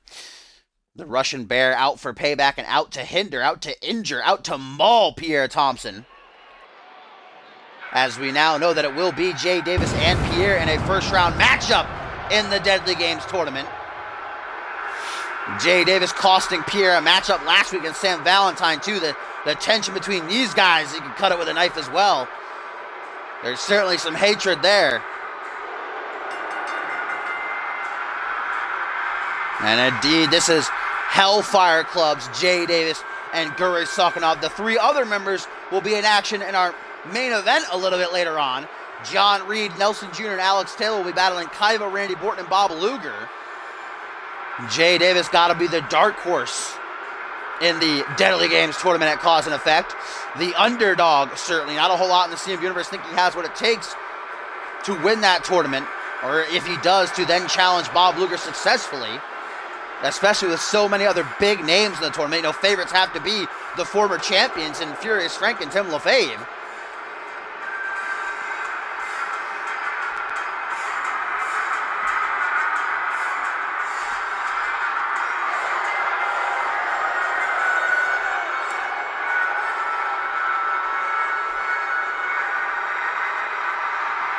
And this is Guri Sukhanov in action.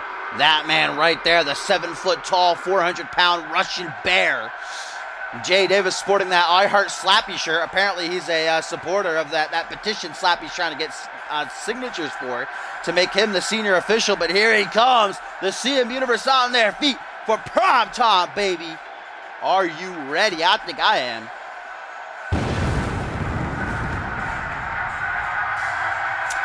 And a tweet from Ryan Kent, guys, responding to Tim, says, "You've beaten me many times and caused so much pain throughout my career, but at Cause and Effect, I will get my revenge and beat you once and for all."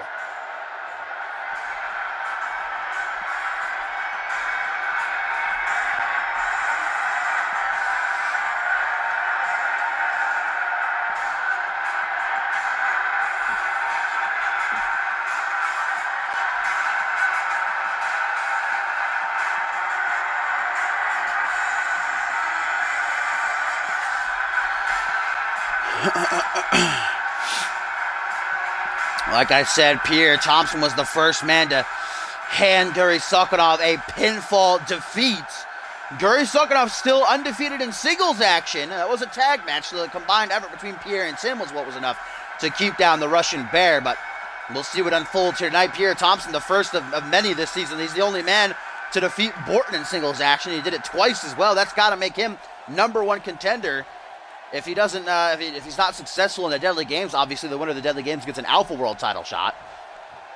But now many in the CM universe, the majority in fact, think that since Randy Borton has recaptured the international title after Kaiva obviously gets his rematch, that Pierre should be in line for a crack at the belt. But no doubt the Alpha World Championship, much more prestigious. As we get a belly-to-belly there by Pierre Thompson, showing off his strength right away. Pierre Thompson's a big boy himself. You can obviously see for yourself as he snaps the arm of Guri there. Great strategy when against a bigger opponent to keep him grounded. Take out their legs. See Pierre, he's right at it. He knows. Veteran of this sport. Coming upon his... No, not really. Pierre been in CMV about 8 months. Nearly at a full year. Short time. Come Ascendance will be his year anniversary.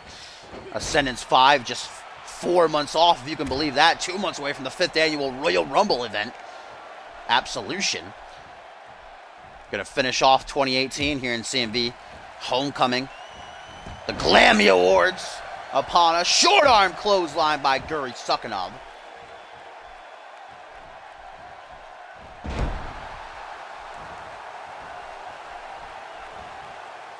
You hated the other arena? He didn't change too much, just the apron and that front thing, really. Looks nice. As Guri, that 400-pound frame, just stepping over the gut and sternum of Thompson. Arm drag there, Pierre going for an overhand punch. Deflected! There's a nice STO by the Russian bear. Stomp down onto the spine, gonna flop Pierre onto his back, staring up at the lights. Guri in control right now. Pierre not giving up that easy short arm clothesline as Jay Davis kind of feeling the pain of his client ringside there. Representing Hellfire Club is Guri Sukhanov, the leader, and John Reed. Gonna bring with him Nelson Jr. and Alex Taylor later on for the main event. Big opportunity for them to finally cement themselves as a serious threat. Since coming together, they haven't gotten a whole lot of wins. Look at this, Oklahoma Stampede by Sukhanov. Just dominating Thompson right now. Obviously has the size strength advantage. Pierre, though, for his size, is very, very quick. He's going to have to use that. Oh, there's that hook by Gurry. Sends spit flying out of Pierre's mouth. Might have hit Jay. Drop toe hold. Thompson shaking off the cobwebs. Letting us know he ain't rock. Going for the play of the day. That would have been impressive if he hit that. I believe he did in the tag match. But not tonight, says Gurry. Another hook to the jaw. Spinning Pierre around. Waist lock. Up into the air. Down onto the knee.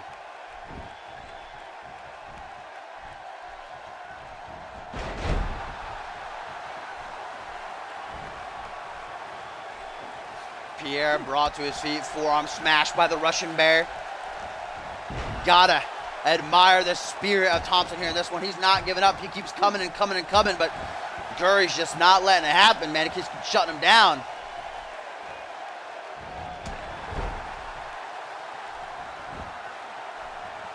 Thompson doing some sort of ritual dance. I'm pretty sure Pierre is from Los Angeles. He's obviously the Lakers lover. Maybe he has some sort of, I don't know, Haitian background or something. I have no idea what kind of dance. Look ritual. As he brings Gurry to his feet. Gonna try to string together some offense. Double forearms now. Irish woman in the corner. Watch out, ref. Almost squashed there. Now cross body. Takes down Gurry. Finally, Pierre ain't done though. Gonna try for that play of the day. This time he's gonna get it. Will he be the one to hand Gurry his first singles defeat? 1, 2. Oh, just a 2 count. Jay Davis licking his lips ringside.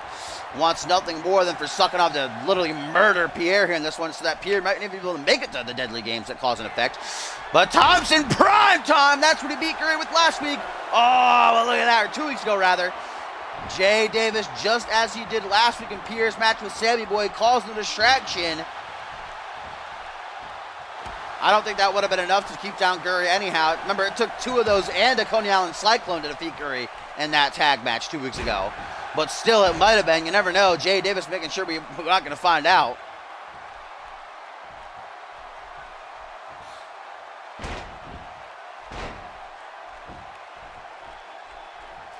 Jawbreaker by Prime Time as he goes to the tree trunk-like legs of Gurry sucking off. A stomp down into the gut. Pierre out in control. How long can he hold on to that for? Apparently not very long. Gurry with his fist raised up high in the air. The Russian Bear is just a specimen unlike any other. Pierre Thompson is as well, though. Drop toe hold. Stomp down to the back of the head. Pierre Thompson, what you try for here? Pumping up the elbow. Dropping it right down Gurry's gullet. Oh, he literally can't hit that, dude. Pierre has not once hit that this season. The power of the punch, the people punch, the voice of the people, whatever voice Vindy calls it. The Superman punch, he's literally never been able to hit it. Deflected every time, but he's still able to stay in control.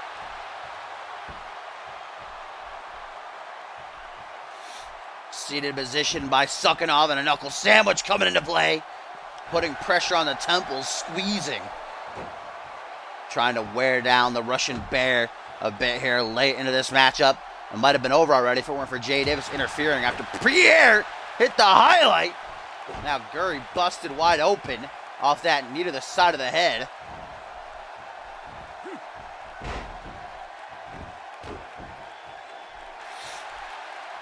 Oh, if Gurry hits this, folks, I don't think Pierre's going to survive this devastating power bomb. Look at the way he just pushes his 400-pound frame down into the pin. 1, 2, 3, and Gurry Suckinov remains undefeated in singles action. Not good for Thompson heading into the deadly games. Jay Davis, obviously, absolutely ecstatic about the outcome here.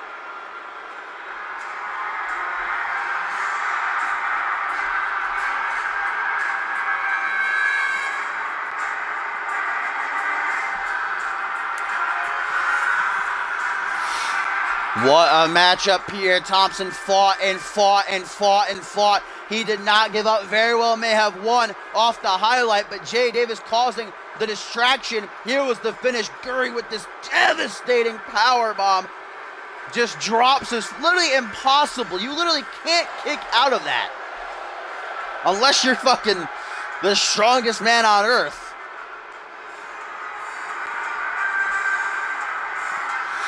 Guri Sukanov with a great victory, sending the momentum towards Jay Davis as he will take on Pierre Thompson. Round 1 matchup in the Deadly Games that Cause and Effect this Monday, while Guri will be taking Markentel one-on-one. Two monsters colliding in that bout. It's going to be a fun one to see.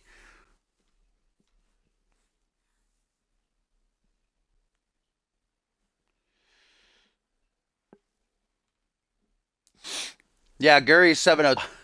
Tim.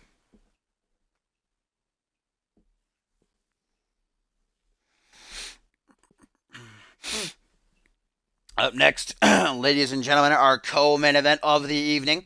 Before our main event comes our way, that 6-man tag, we saw Rise kick off the show with a victory over Kenji Murakami and the family. And then we'll see if Kaiva, Randy Borton, and Bob Luger can work together, put their differences aside. Obviously, some tension between all three of them. They got to work together, though, if they hope to overcome Rise this Monday. They're going to test the waters, per se, against Hellfire Club's John Reed, Nelson Jr., and Alex Taylor tonight.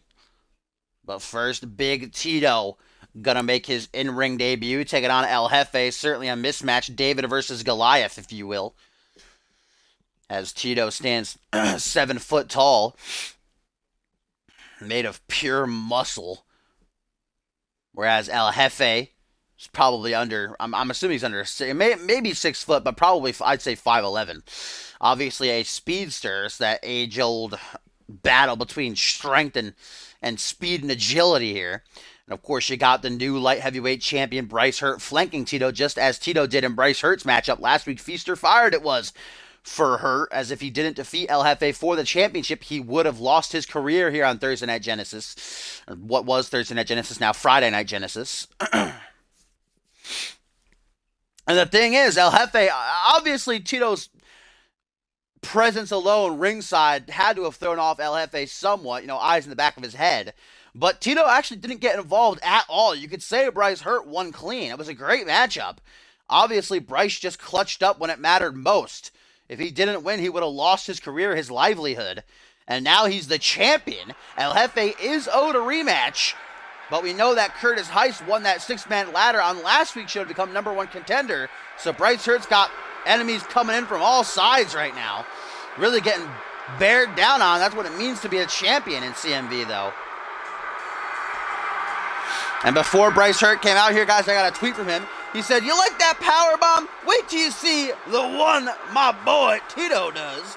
He throws you up 100 feet and slams you down. He hit it on me once when we were drunk. Still have back pain from it."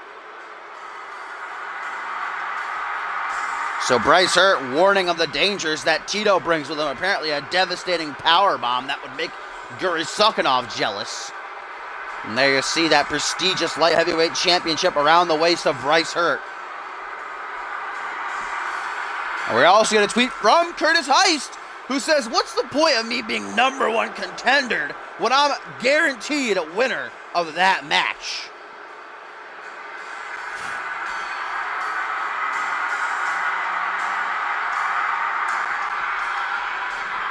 So Curtis Heist obviously very, very confident in his own abilities, saying, why even have the match? Might as well just give me the championship, because I'm gonna win. Yeah, Bryce Hurt's light heavyweight champion. He dethroned El Jefe last week in a feast or fired match. If Bryce Hurt wouldn't have been able to defeat El Jefe, he would have been fired from Genesis, banned, barred, whatever you want to call it.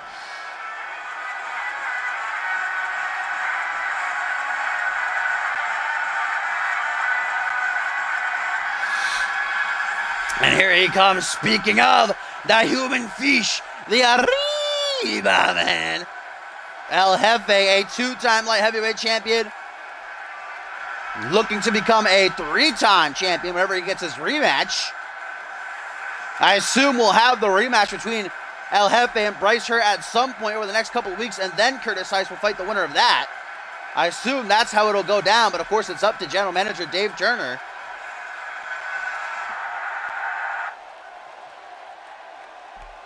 Here we go. This is the in-ring debut of Tito As the light heavyweight champion, Bryce Hurt watches on from ringside. An opportunity for LFA to let out some of his aggressions toward Bryce Hurt on his tag team partner, his ally, his backup, his muscle, whatever you want to call him. And Tito just immediately fucking stomping on LFA's dreams of winning this match right away. Bryce Hurt telling us, wait till we see Tito hit some sort of devastating powerbomb. I'm going to assume it's his maybe finishing maneuver. Maybe we won't see it at all if LFA has his way, though. And you can already see Tito standing 7 foot tall, pure muscle. El Jefe under 6 feet. I'd say 5'11". David versus Goliath. Short arm clothesline by Tito.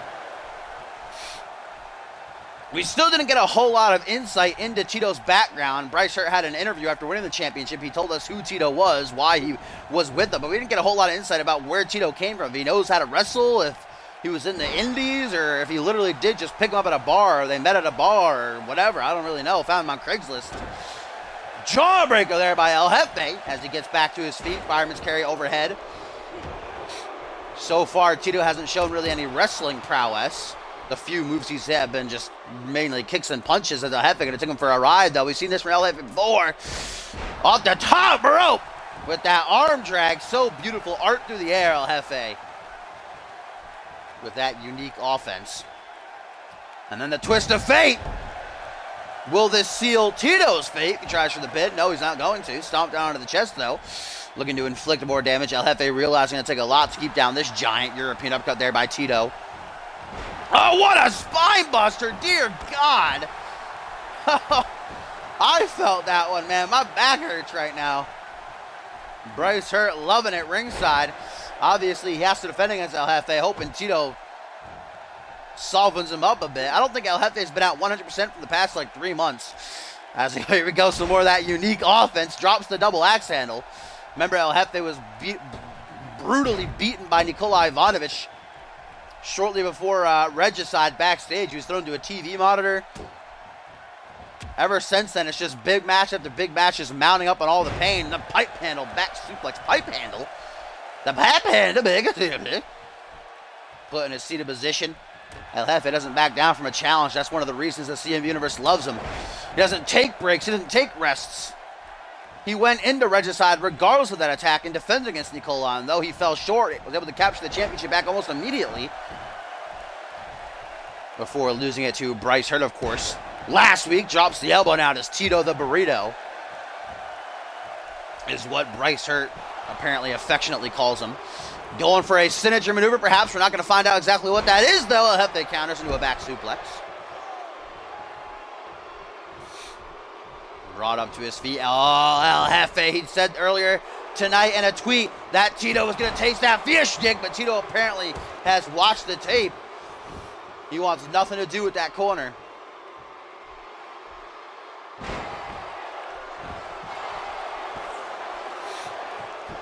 Tito with his arms out wide. Taking some time here. Too much time. El Jefe, get back to his feet. What a kick by El Jefe. Tito thought he counted it the first time, and then El Jefe was like, nah, fam, watch this. Got him on the rebound. And I told him, Tito is, I think, just as tall as El Jefe when he's seated belly to belly. Takes him overhead. Oh, now the shoulder claw of doom. And I wouldn't be surprised if El Jefe tapped out here. A man the size of Tito applying a shoulder claw. That is devastating. Oh, here we go. I expected this. I said earlier, Tito didn't interfere at all in the title match last week, but Bryce Hurt, he's a different kind of man. Of course, he's going to interfere as he allows Tito to capitalize with another pump handle back suplex. El Jefe right back to his feet, though. Look at that. El Jefe is literally like half a foot taller than him when he's kneeling. Off the ropes. Oh, my God. Decapitated on the middle rope there. And Tito again taking it all in, admiring his handiwork. El Jefe just floored with a boot, brother. And right back to that shoulder claw. Doesn't look like Tito's looking for the submission this time. Just trying to wear down El Jefe a little bit. Almost as to say, I'll do what I want and you'll take it, bitch. El Jefe, though, won't take it. Oh, El Jefe. Hook! No, Tito fucks him over. Shuts that shit down from coast to coast. Misses that punch. It went right over El Jefe's head. Oh my God, what is this Canadian backbreaker? Look at the pain, the agony, El Jefe writhing in it. This is disgusting. I feel for El Jefe. I do not envy him, but the Fishman gonna wiggle free, but the damage is done. There you see he's grasping his lower back.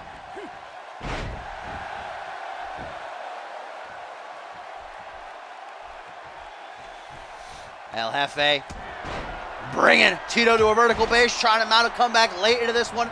The match has not been going his way. Tito's been in control for most of it. The parade of lariats. There's the final one into the kip up. El Jefe's still got some life left in him yet. Bryce Hurt looking around like, come on, Tito. You're bad. Put into the corner, gonna get a taste of that fish dip.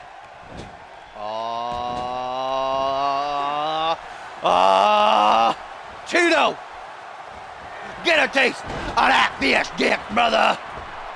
Just ramming that shit down his gullet. El Jefe gonna go for that vintage combination of his.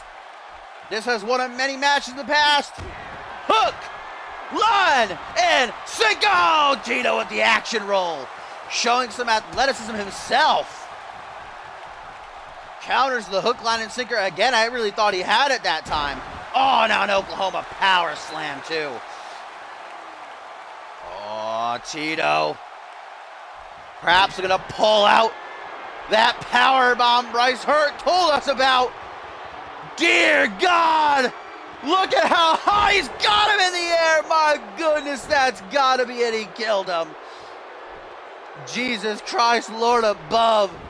That's gotta be a 10-foot drop right there for El Jefe. 1, 2. No! Are you kidding? El Jefe surviving the last ride sit-out powerbomb. Tito, though, like glaring into the camera. Oh, my God, he's got another one. El Jefe, if he can't count this, but he does. El Jefe clutches the fuck up. And now a suplex to the big man. Leg bar! What a move. El Jefe getting the CMV Universe on their feet. I don't know how he survived that last ride sit-out powerbomb. He was able to counter a second attempt, though, and now he puts Tito in the corner. Maybe another taste of that fish dig inbound. Oh, one's not enough. El Jefe gonna shove that fish dip right down his goddamn throat, brother. El Jefe, could the third time be the charm? No, he's not even gonna go for it. Wising up, maybe realize you're gonna have to catch Tito off guard somehow. Tito is wasting way too much time. His how do you want to call it? His inexperience is really showing in this match. That he's not keeping up the assault. As El Jefe says, well, hook, line, sinker's not working. How about I jump the shark? Into the pin. 1, 2. No, Tito kicks out. What a matchup here on Genesis. Match of the night, no doubt about it, and it still ain't even over yet. Absolute classic. El Jefe now going high. He has to take a risk. He knows it's going to take something big to keep down this 7-foot-tall behemoth. Off the top, arm drag connects. Beautifully done by the Arriba man. And El Jefe now, he can feel it. The CM Universe is behind him. Oh, too much time though, too much time, not capitalizing. Tito with a European uppercut, big punch to the gut, slap to the side of the head, hook to the jaw. Jefe says, no, fam, gonna shut that shit down. Closes in, counter though by Tito. Reversal fest ensuing between these two here in the co-main event of Genesis. Kick to the back, no, El Jefe moves out of the way. His speed, too much for Tito to handle. Drop kick to the back now, El Jefe. What is he gonna try for here? Off the ropes. Boom, boom, boom, drop, double legs right across the ribs. Into the pin, hooking that tree trunk-like leg. Will this be enough? No, just a 2 count.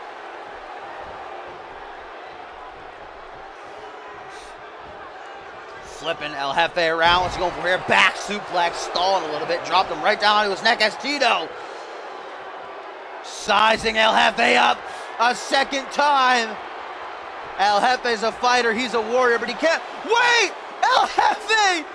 The clutch, though! Countering the last ride powerbomb again! But he can't follow through on that major reversal. Tito, lateral press, realizing that he's got to go for every opportunity now, every chance he gets. Desperation showing, not only in him, but in both men. El Jefe brought up to his feet. European uppercut, though, closes the distance. Dragging El Jefe, a military press again, dropped a good 10 feet. El Jefe gets stomped down onto the face wearing those Timberlands, it looks like, is Tito here. Oh, certainly not wrestling wear. He's got jeans on and a tank top. As now Tito just going to show off his strength, his superiority in this matchup with that deadlift gut-wrench suplex. Power move after power move after power move by Tito. Will it be enough? Will it culminate? No, just a 2 count. El Jefe will not die the heart of a champion. Bryce Hurt watching on ringside, saying, Tito, hurry up, my legs are getting tired. Punch to the gut by the burrito. Gets back to a vertical base. Charges German suplex. El Jefe now propped up into a kneeling position. Double axe handle down onto the spine. Grabbing El Jefe by that kooky, whack, unique hair of his. Oh, now they're going to counter each other. Back and forth they go. Short arm shoulder block by Tito. Another pin attempt. Tito, one after the other, again and again and again. And although this isn't enough to beat El Jefe, they have to exert a lot of energy to kick out of these. Especially even more so against a man the size of Tito. Beautiful elbow drop done right there. And Tito once again gesturing that this match is all but his. Not sealing the deal. Rookie mistake. El Jefe now. Ow! Jumping the shark again! Out of nowhere! 1, 2, 3, and El Jefe with the win! Wow, what a match! Wow. That was an awesome match. And El Jefe, with jumping the shark the second time, sends a message to Bryce Hurt, baby.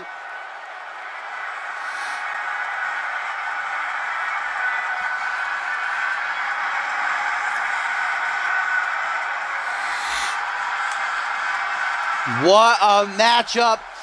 What an upset by El Jefe. I did not think he was going to be able to win this one. Just the size difference alone.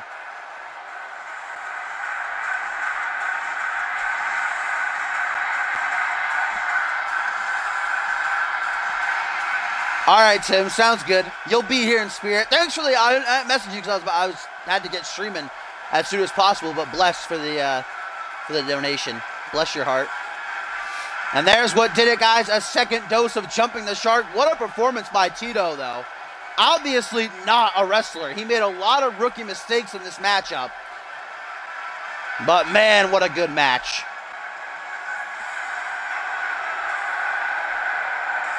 All right, see you, Tazzy. Have a good night. El Jefe on the road to try and become a 3-time light heavyweight champion. Bryce ringside shaking his head. He's obviously not pleased. But with Curtis Heist lurking, what is to come of this situation?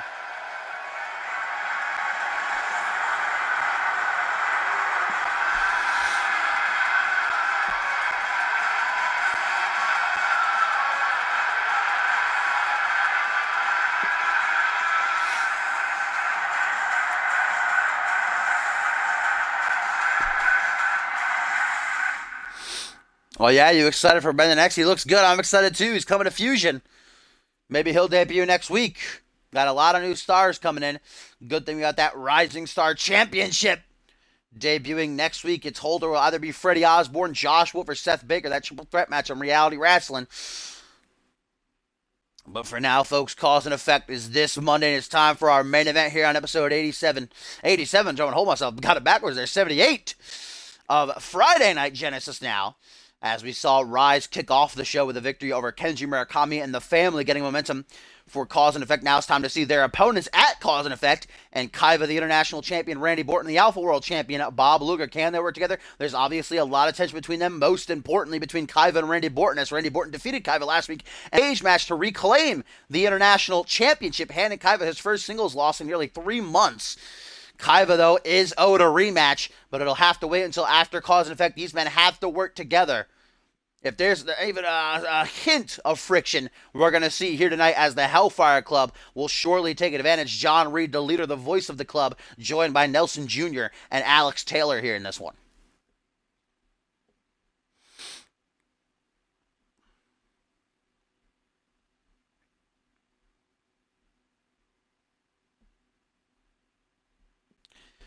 Who, Alex Taylor? Alex Taylor was here first. To be fair, Topher, Alex Taylor was created first. So Zola is a big fan of Alex Taylor, if you want to know about it.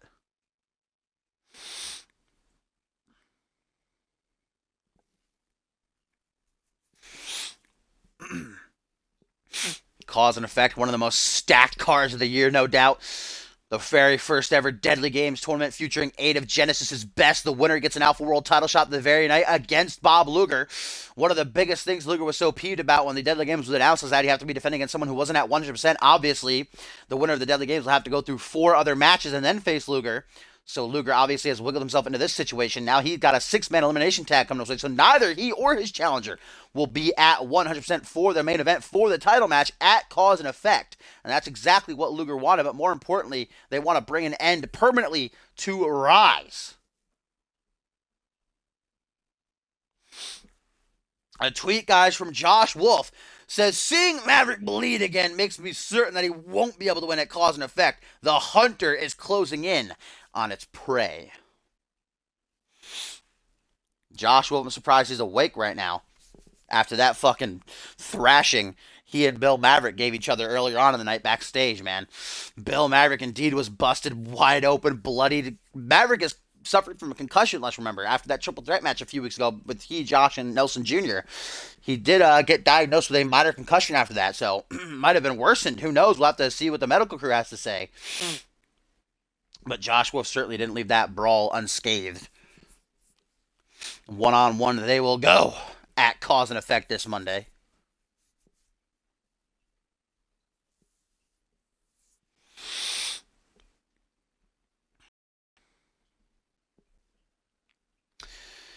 Here we go, 6-man tag team match, and indeed, like earlier between Rise, Kenji Murakami, and the family, this is not elimination like it will be at Cause and Effect.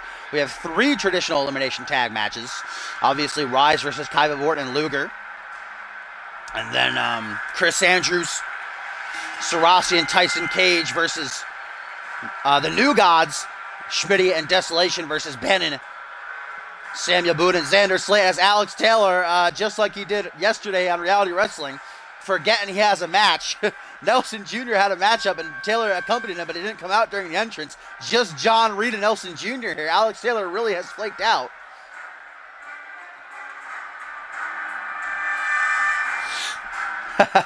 And that is the leader there on the right, John Reed and his Beanie Club for life. This is the Hellfire Club. I'm sure Taylor is he forgot his shirt. He had to go get his shirt. He left it in his locker room.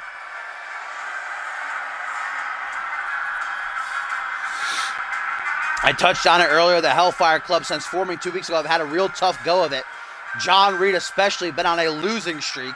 Nelson Jr. is actually on a 5-match win streak, but that came to an end yesterday on Reality Wrestling when he lost to Rex Carter. Alex Taylor involved in that 6-man ladder match last week. He's no doubt still feeling the wounds of that. Probably not at 100%. Guri Sulkinov, of course, got a win earlier. That's good for the Hellfire Club, but before that, he and Jay Davis were taking losses. Tonight, the wins would be to beat the #1 contender for the international title, the international champion, and the Alpha World champion. That would no doubt put them on the map.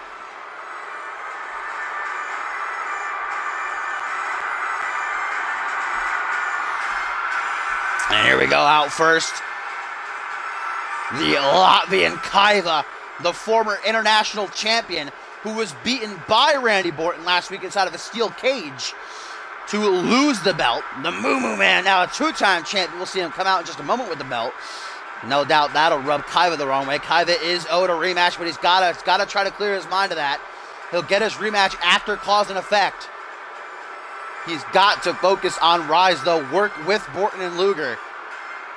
Kaiva, though, stated multiple times that he's not a team player, and this is just a common effort. He's no friends with Borton or Luger.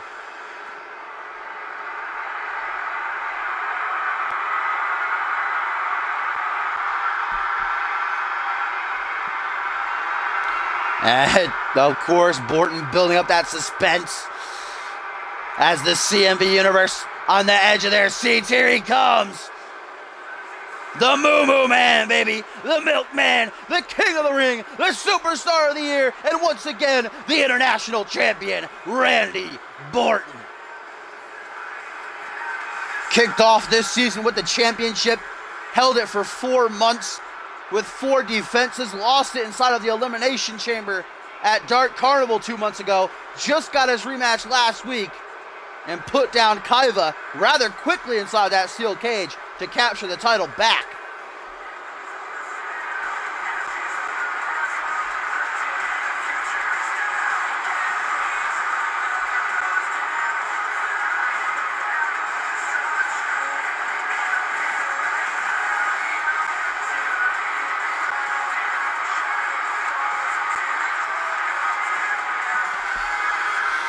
Randy Borton,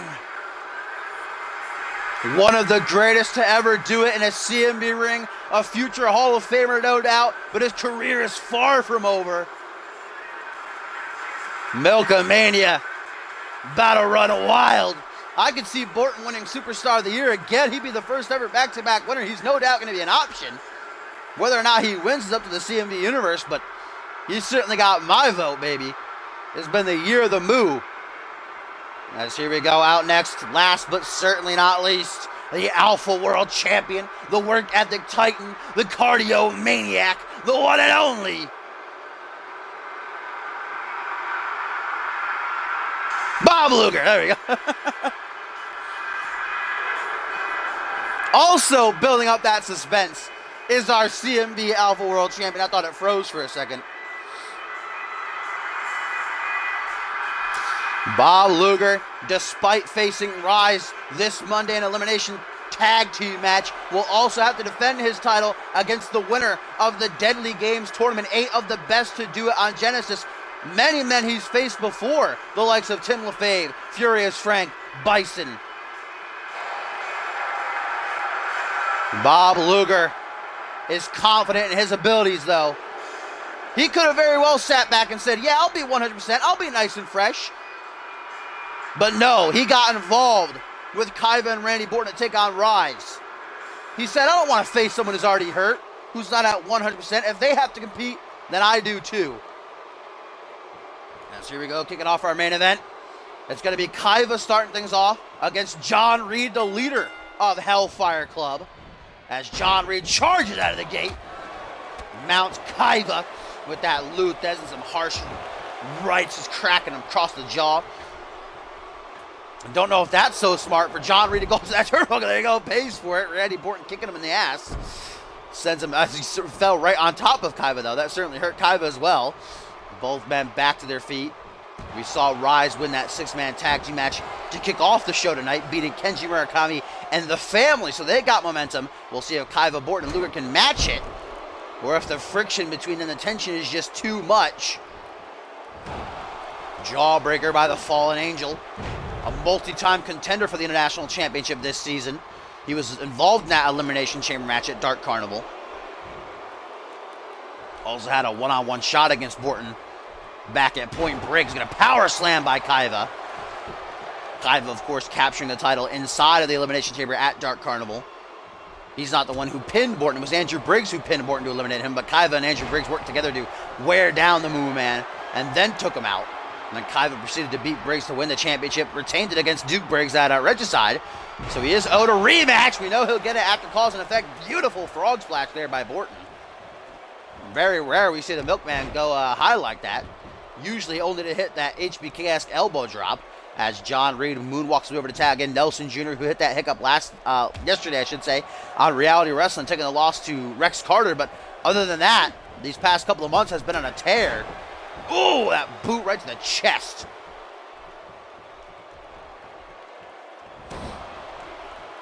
Jawbreaker by Nelson Jr., who brings the athleticism, the speed, and the technical prowess to the stable. Alex Taylor, I'd say we still don't know a whole lot about. Only been in CMV a couple of months. Obviously, the dark horse chosen by John Reed to be a part of Hellfire Club.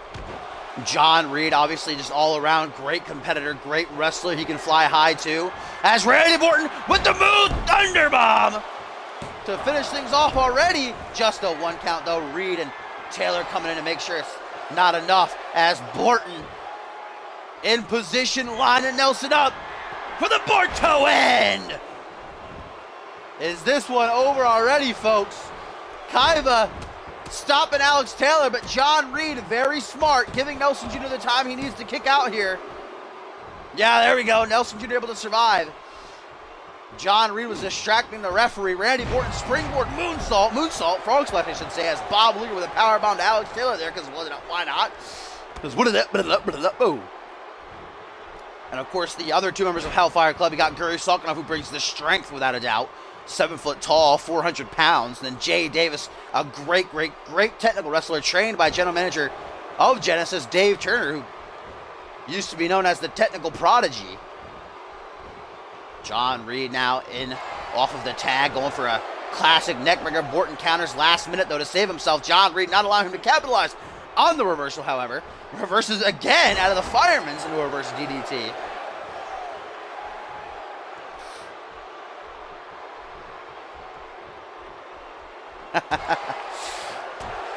Bob Luger has yet to be tagged into this matchup. Randy Borton seems intent almost on winning it on his own. Suplex there to John Reed. Lifting the Fall Angel up to his feet. Randy Borton moves. Thunderbomb. Everybody's getting one. 1, 2. No, just a 2 count. I thought for a moment that would be it. Nelson Jr. coming over to try to help out his leader, the voice of the Hellfire Club. Not having a whole lot of luck of it, though. John Reed gets his suplex counter. Borton with one of his own. Kaiva got to get out of the ring there, my friend. Got to get counted out. There you go. Borton, man, he just wants to do this all on his own. He says, fuck you, Luger. Fuck you, Kaiva. I got this, fam. Sit back and watch how a pro does it, baby. Superstar of the year for a reason. Borto end again. A maneuver that John Reed has felt many a times. Luger dispatches of Taylor. 1, 2. Nelson Jr. breaks through the ranks to make the save, though. That might have been it. Kaiva slacking as Borton to the top rope, man. John Reed's got to do something big to get himself back into this one, turn the tides, because he is getting mollywopped. HBKS elbow drop, vintage Borton with that one. Shout out to his mentor. And a tag to Kaiva. That's peculiar. I think we see some teamwork between them. Bob Luger still has yet to be in the match, as you get a pin by Kaiva, trying to pick up off of Borton's scraps. Still only a 2 count.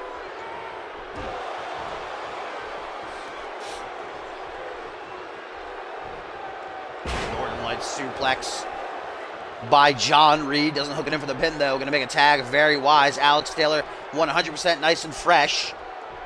Might have to put the team on his back here. John Reed and Nelson Jr. taking some Borto ends. Flapjack from John Reed. Sets Kaiva up in position for Taylor to capitalize. Looks like he's going to the corner. Going to make the same mistake that John Reed did at the top of the match. Oh, but no. Nelson Jr. just deflecting the kick. Phoenix splash to the back. That's unique. And John, look at that, right to the face of Luger, saying, you ain't shit, cuh. I'm the undisputed future of CMV. That's what Taylor calls himself, and indeed he very well may be. As we get an Irish whip, Alex Taylor off the ropes, going to get caught with a big boot by Kaiva off the rebound. Kaiva going to make a tag. Luger going to come in nice and fresh. Yes, he is. The Alpha World Champion, 100% ready to go here. As Kaiva with a headbutt to Taylor sets him up for Luger. Irish whip. Watch out, Kaiva. Chest bump there. Looks like Luger mistakenly kicked Kaiva. I don't know how the Latvian will take that. He probably won't see it as a mistake. What do we got here by Taylor? Shin breaker. And then lands. Great combination there. Alex Taylor does utilize a devastating clutch submission hold on the feet, kind of like a modified knee bar.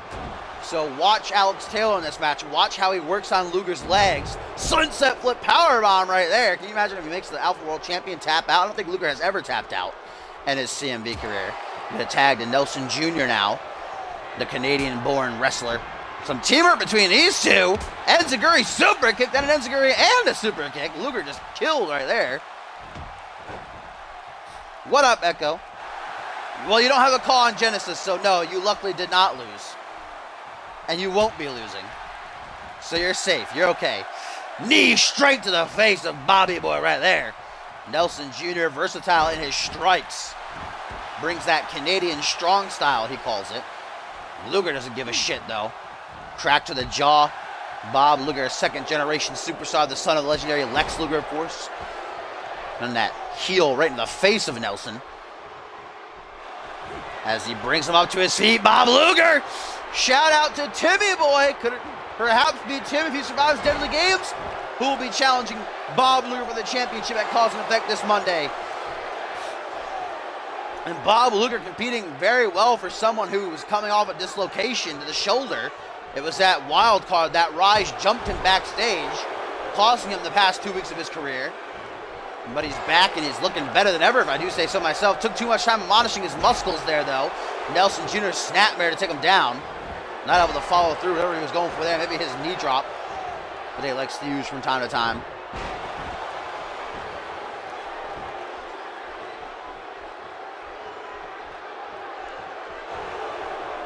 Kick to the spine by Alex Taylor. Misses Taylor, now the legal man.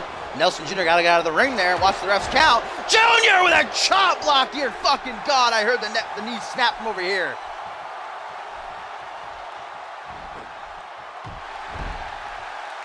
That sounded brutal. And now Taylor just continuing his assault on the legs. Man, if Taylor locks in that clutch, that AT clutch, I think it might be all over. Luger just recuperated from that dislocated shoulder. Going to have a dislocated knee now. John Reed seems to be out of this one. Might be up to his followers, his stablemates in Taylor and Nelson here. Looking very tired as he clings onto the rope.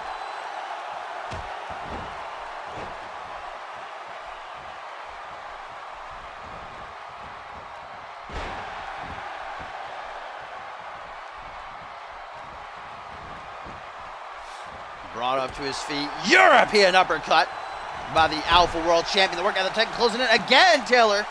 Like I said, watch Taylor. He's going to pick apart those legs. Oh, this isn't the clutch that he uses, but it is a nice ankle. He's got to hold the ankle there.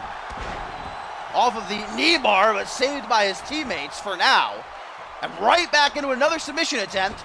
My favorite, the armbar leg lock combo. Borton staying in to break it up, though.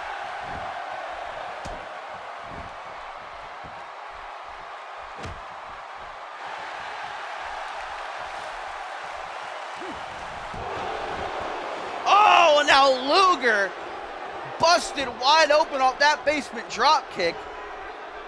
Bad news for the Alpha World Champion heading into Cause and Effect. I'm sure Rise, especially Sean Silva in the back watching this one, licking his lips as Luger brandishes the injury he's gotten here in this one at the hands of Alex Taylor. His legs certainly not feeling too great. Borton trying to help him out. Luger says, I got this. Almost pushing him away. We're seeing the tensions build. Luger mistakenly kicked Kaiba earlier on. Now Luger not wanting Borton's help. Borton refused to tag out for the most of this matchup early on. We're seeing the egos collide. We're seeing that these three are not working very well together as Kaiba just testing out his cardio here, hopping on and off the apron. Into the steel steps again, guys. Referee at a count of 6. Kaiba going to come out, try to help over Luger. Bam! Clothesline to Taylor. That just upset Taylor, though, and he throws Kaiba away. Luger from behind going to capitalize, throws him into the steel steps.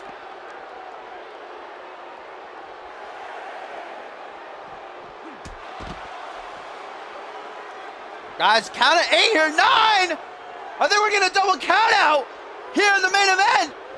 Oh! 10! Kaiba! Yo, Kaiba just screwed over his team! Kaiba, on purpose, just threw Taylor back into the ring before the referee's count of 10. Luger was still on the outside. Kaiba just cost his team the matchup here. Kaiva did that on purpose. He did that on purpose. I don't know how these three are going to work together at Cause and Effect to Battle Rise, man. Sean Silva's got to be having himself a good laugh backstage right now. What a win for Hellfire Club, and they have Kaiva to thank for it. Kaiva could have very easily thrown Luger back in the ring, but he chose Alex Taylor.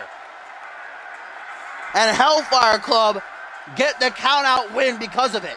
John Reed helped out too. He took down Luger. Here you see Kaiva come over. He could have helped out Luger. Instead, he throws Taylor back in the ring just as John Cone counts the 10.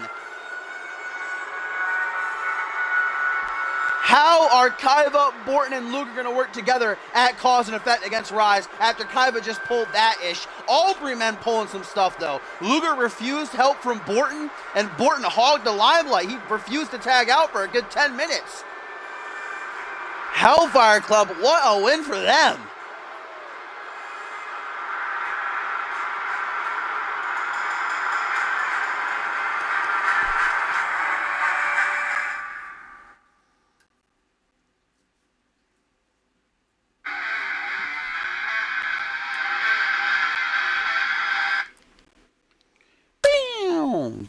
Take. All right, who we got for this party, fam? Who wants to jump up in here?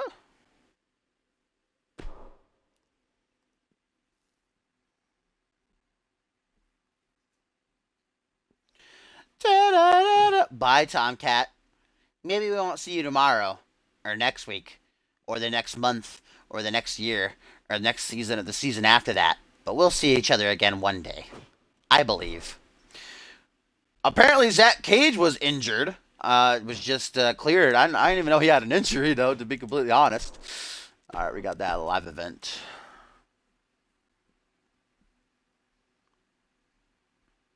A tweet from Josh Wolf to Bob Luger says, I know exactly how it feels to get screwed by Kaiva in a tag match.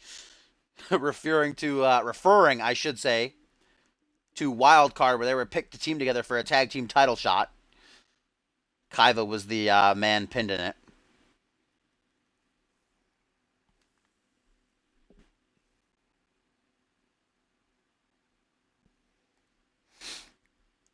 All right, let's see if we can get in here. Wow, Batman, where'd you go? What's Suntan doing? What's he doing in there?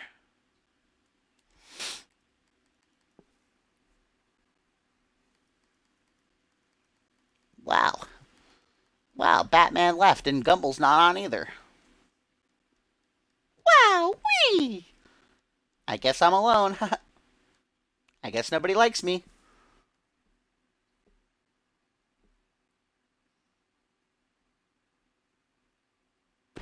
Alright, let's see what's good here. I got some tag action to start things off.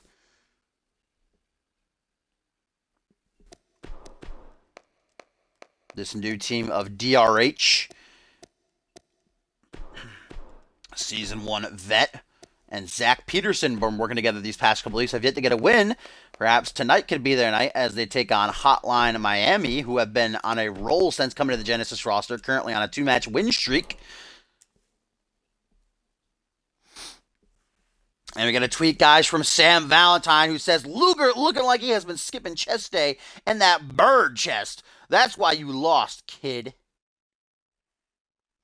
Sam Valentine talking that ish. Of course, Sam is in the Deadly Games tournament, guys. If he can win, we could see a year-long Twitter feud come to fruition in the ring. Sam and Luger for the championship. Of course, Sam was a part of that Battle Royal on Genesis. He eliminated Caden Kinner, then I believe he was eliminated by Furious Frank, if I remember correctly. Or no, he was eliminated by... Yeah, he was eliminated by Furious Frank. He was in the final 3, and then Kent eliminated Frank.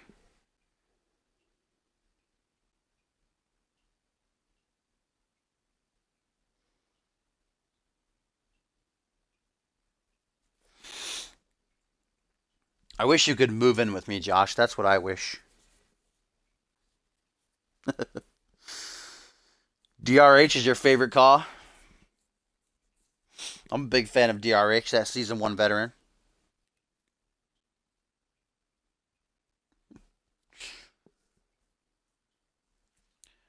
All right, and then as is the theme of this show, and as will be the theme of cause and effect, besides the deadly games, of course, we've got some 6-man tag action coming away. Though at the pay-per-view there will be elimination. This is just clean 6-man.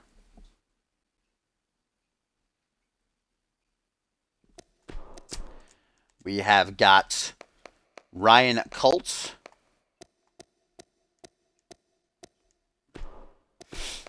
Rick Reed,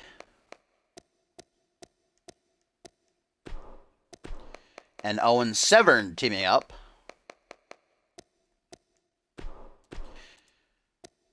Ryan Colt and Rick Reed teaming up successfully a couple of weeks ago on Reality Wrestling to get a win.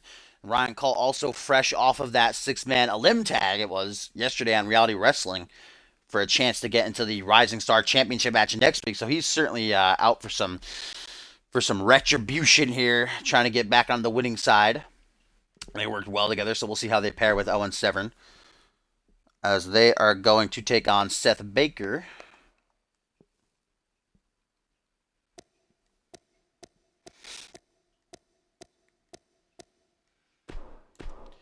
And the United Kingdom, or Dean Ambrose.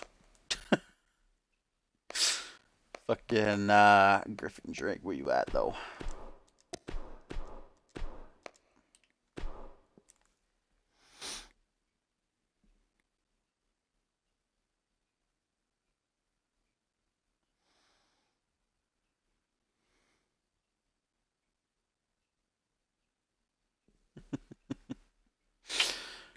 All right, I think we just got... Oh, Echo, you're here, too. Echo, give us a winner, son. Big Eck before you ship off. And I miss you every night and cry myself to sleep. We need a wiener. A wiener chicken dinner.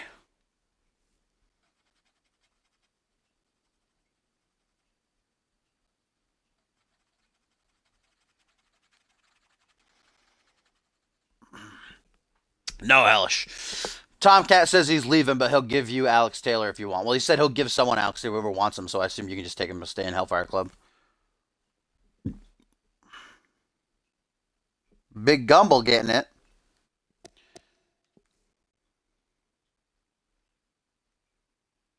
Batman. I don't think Batman's here, though. I think he's working. Might have to choose someone else.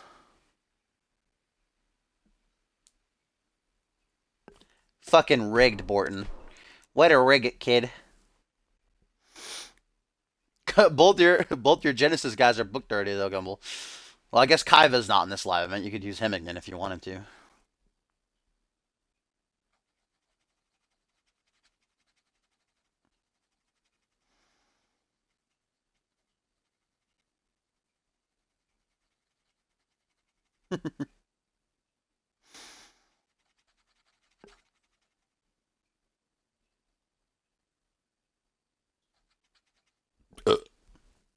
Borton, pick someone. Gumble, pick someone. Yeah, Tomcat's bidding us adieu. He says he's tired of the clique getting title shots. He can't deal with it anymore.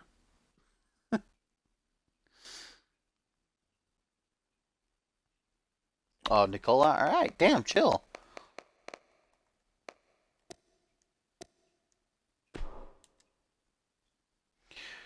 We'll send him out there on his own tonight. We'll have a clean match, no interferences. I think I deleted Lance Griffin to make room for a new call. I think I did. Because he was inactive. I wasn't. Yeah, he's gone. I deleted him.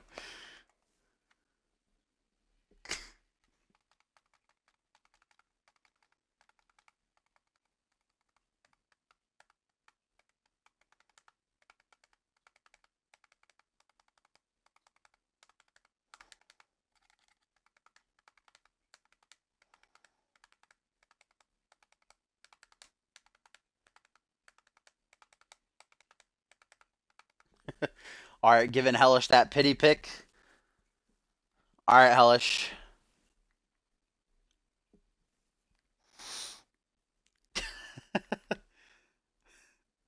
Yeah, I couldn't figure out anything to do with him. I haven't booked him in weeks. I needed a place for a new car, so I deleted him.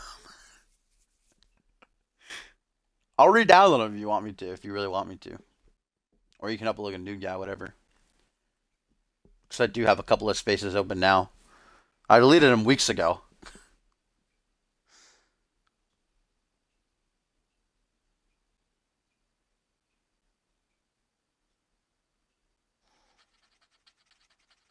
Tim? You want to see Tim? All right. Rip Nicola.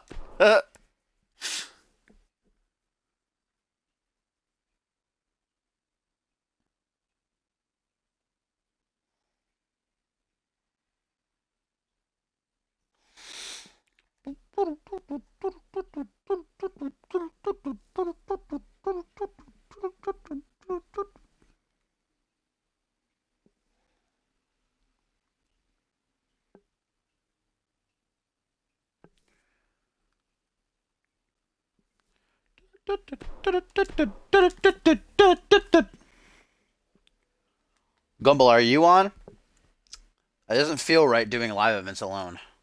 I haven't done a live event alone since like 16.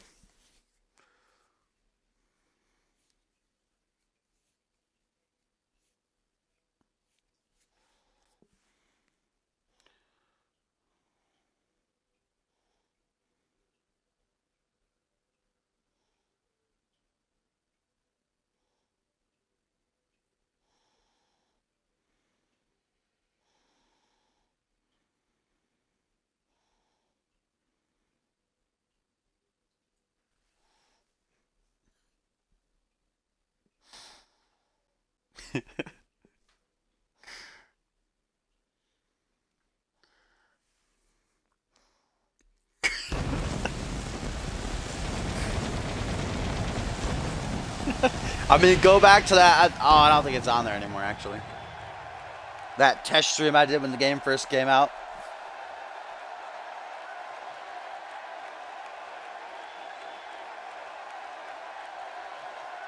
I'm pretty sure Gumball didn't, though. I think it was Echo. I remember me, Echo, Batman, and Gumball were in the party in the first stream I did for 17. I'm pretty sure only Echo and Batman had their audio included, though. So even if he did, you wouldn't even know.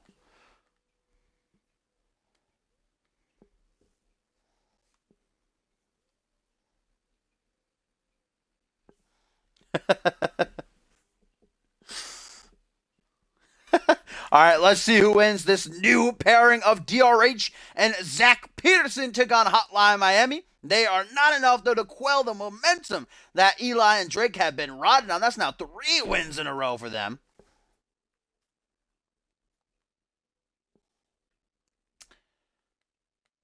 I mean, I just named all the people in that party, though, so obviously I do remember.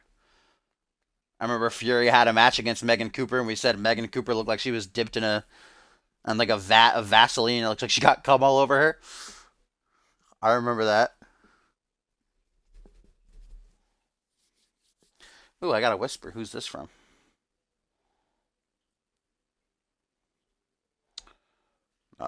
New guy. You're on Fusion.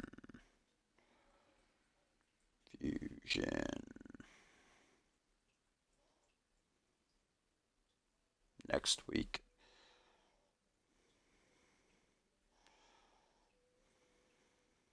Left is in the dust.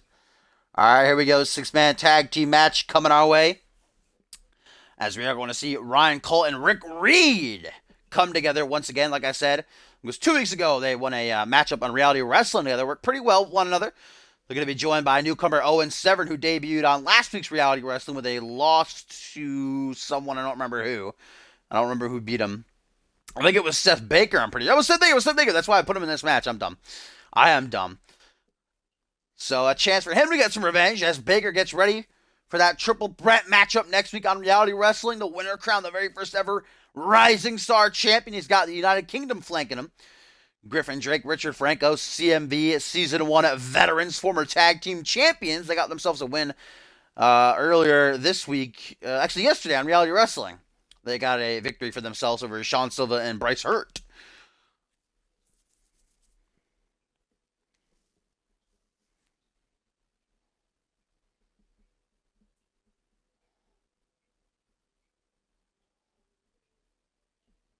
All right. Mugen was trash, though. Mugen was really bad.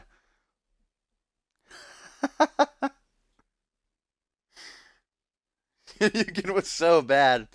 Oh my god.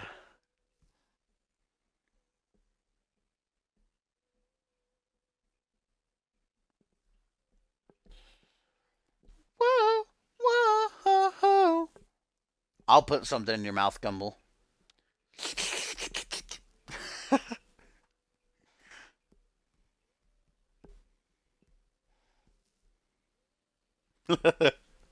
How come he didn't return in Cops Royal Rumble? Imagine the chat then. That would have been fun. Should have come out after Quantum. Well, I think Quantum came out at 30, so rip. Should have come out as 31, bonus entrant.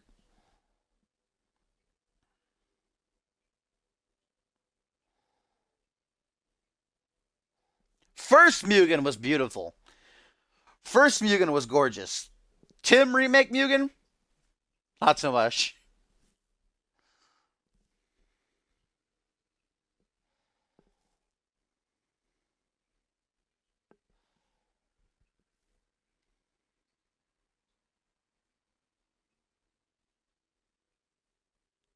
In his prime. Came back, pushed to the moon by Cop, lost the title, never seen from again.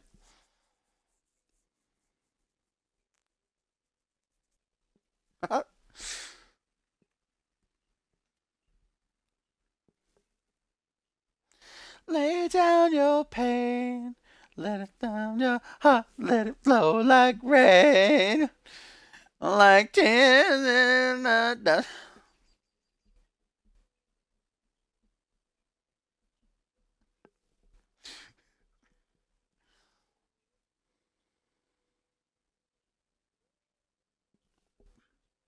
All right, here we go. Let's get this underway.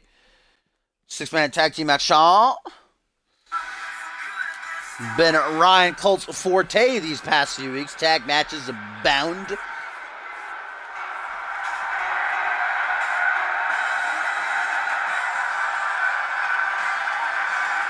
Ryan Colt had an opportunity yesterday on Reality Wrestling, that elimination tag match, to get himself inserted into the Rising Star Championship match next week, but his team lost out. Freddie Osborne eliminating all three of them, him, Dmitry Nurmagomedov, and Cameron Harris. So now it'll be Freddie Osborne, Josh Wolf, and Seth Baker in that triple threat match next week to crown the first ever champion.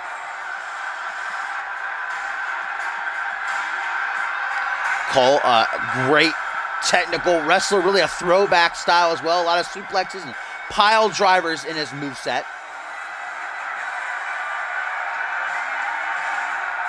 Ryan Colt's calves are pissing you off.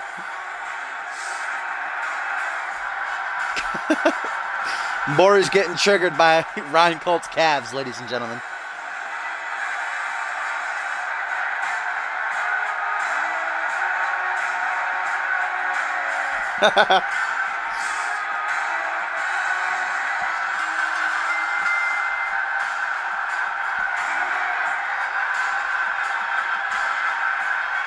Oh, my legs cracked in half.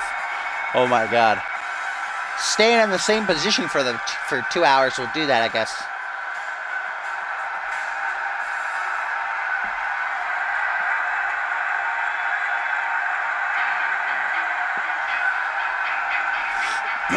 Now next comes the currently undefeated Rick Reed, though only 2 wins behind him. Not much of a role, though he could pad it up a little bit more here with a victory tonight in the twilight years of his career, I guess you could say. I forget what I think he's 40 or 41, or maybe even somewhere in his early 40s. I'm not exactly sure. Wrestled all over the world, though. One last pit stop, one more ride, one more vie for championship gold is what's on Rick Reed's mind here. He brings a very, very classic moveset with him. Calls himself the king of old school, great mat wrestler.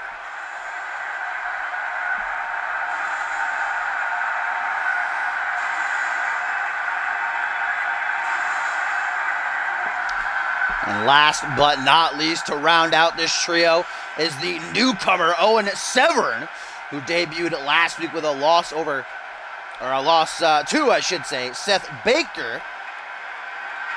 British strong style slapped on his shirt. Obviously can't say too much about this kid. He's only had one match. It wasn't that long either. Looking to show us what he's all about here in this encounter, perhaps. Oh my God, that spotlight, though. That was a very artsy angle. Cinematography of the year CMV is going to get for that shot.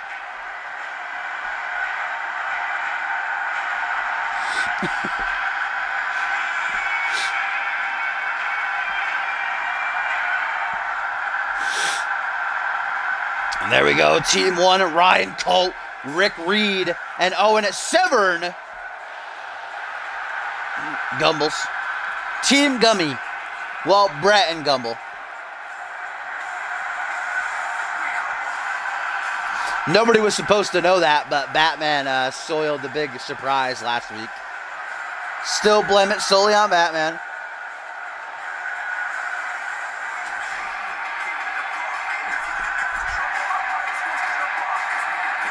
I guess we'll have to see Nelson Jr. and Owen Severn go at it sometime then. See the strong styles clash. See who's the bestest. Is that what you heard, Gumbel? I don't know about that. I think he just signed a year-long contract with Thursday Night Genesis. Friday Night Genesis. Oh, I'm going to be doing that so much, I can already tell. Gumbel didn't want everybody to know Owen Severn was his call, but Batman, as soon as Reality Wrestling started last week, said, I like your call, Gumbel. Some shit like that.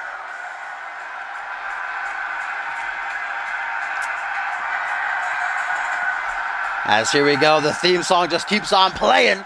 Seth Baker in the ring, sexy new attire, CMF and V's ready to go. As he's got quite the partners joining him. I couldn't ask for better, really. CMV Season 1 veterans, former tag team champions, hold the second record for longest reigning tag team champion in CMV's history. Oh my God, it's got the shit scared out of me. Like a light flashed by my window. I thought someone just opened my door. Whew, I haven't had a scare like that in a while. Oh my God. That'll wake you up, my goodness.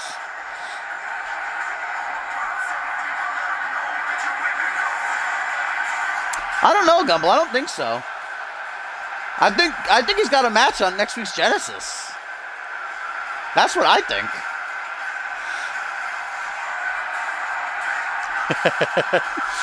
Griffin Drake on the right, Richard Franco on the left. These two men returning to CMV after a nearly 2-year absence. At Point Break, they attacked Extreme Conditions. They got themselves a title match at Regicide. Weren't able to follow through with it, though. So now they start their build back up the rankings. They got to win, like I said, last week on or yesterday, I should say, keep getting mixed up, on Reality Wrestling over the thrown together team of Sean Silva and Bryce Hurt. See how they can work with the newcomer Seth Baker, who very well this time next week might be our Rising Star champion. Backflips out of that suplex attempt, and then a kick to the knee. It takes Ryan Colt down.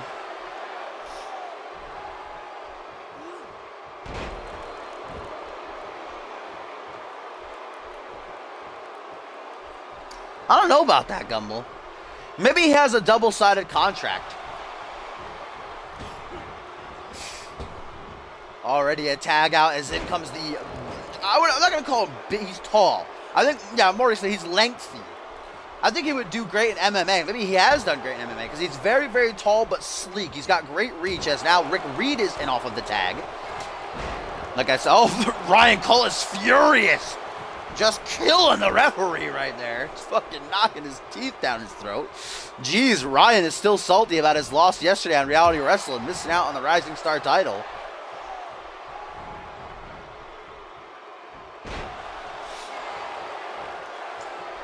Griffin Drake going to work on Rick Reed. Quick tags.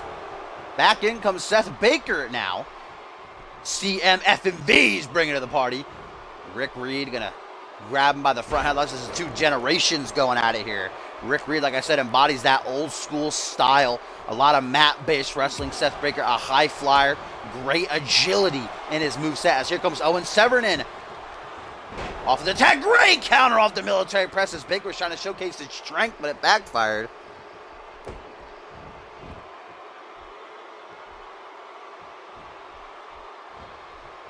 Oh my God, my cat is underneath my chair right now, and he's clawing at the bottom of it, and it's pissing me off. Carter, fuck off, dude. I'm literally gonna rip your head off.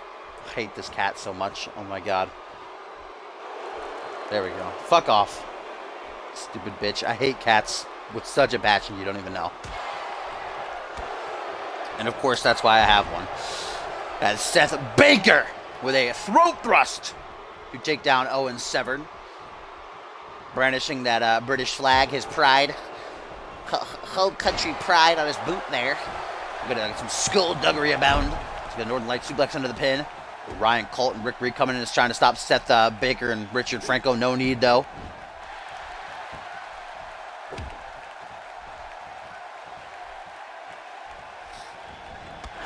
Bam! Double boots right to the side of the head. Severn in control right now over one half of the legendary tag team known as United Kingdom. And Severn, what's this cravat? Neck breaker by the British native who's bringing that strong style from old England. Looking to finish early on here in the six-man tag. Kinshasa! 1, 2, 3. Oh my God, that was close. As close can be, brother. I thought it was over right there. Holy shit. Owen Severn about to wrap things up real quick.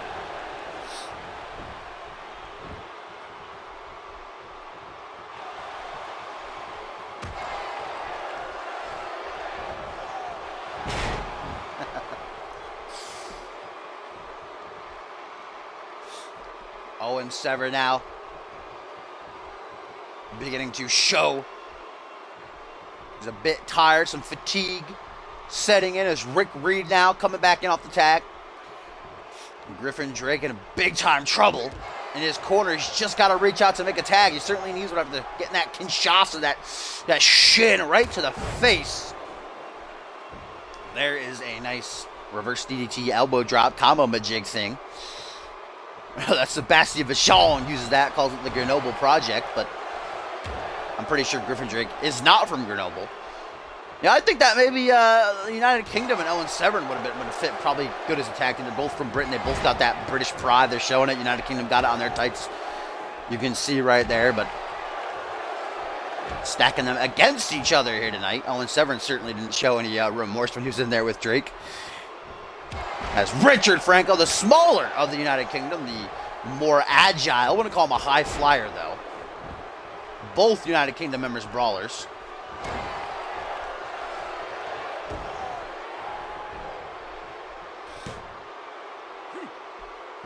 Sunset flip powerbomb pulled off nicely there by Franco. He and Griffin, former tag team titles holders, hold the second longest record for holding the championship. 5 months and 3 weeks. Extreme Conditions closing in on that, though. About another month, they'll tie it. He's going to hook of the leg here from Richard. Going to try to finish off the old school Rick Reed, only a 2 count. Griffin Drake going to try to get in a cheeky hit there. Help out Franco. Franco doesn't need it, though. Head scissors, a couple of elbows off to the top of the head. Up to the top rope. Frog splash. Still to come in this live event. Wrap up the stream. We're going to see Nikolai Ivanovic with a big opportunity to take on Tim LaFave. We know Sean Silva, the leader of Rise, defeated Tim LaFave last week on Genesis. See if the former 2-time heavyweight champion can follow in his leader's footsteps, or if Tim can get a bit of momentum before the deadly games. As Franco to the top rope. What is this? 450, 630 rather. Damn, I guess I was wrong when I said he wasn't a high flyer. That was beautiful. 1, 2, Severn slips past to make the save, though.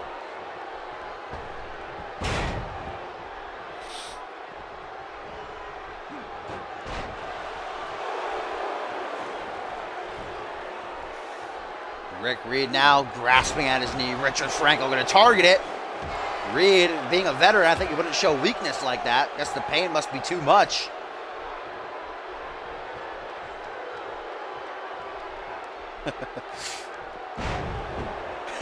Fisherman's driver, long road home. Big fan of Megan Cooper. As Franco gets the tag to Seth Baker here. Man who this time next week could be holding that Rising Star Championship if fate permits it. He, Freddie Osborne, and Josh Wolf triple threat match on next week's Reality Wrestling. Baker, what's he looking for here? As he beckons Reed to rise to his feet. Seth off the ropes with a forearm smash. I don't know how he landed like that.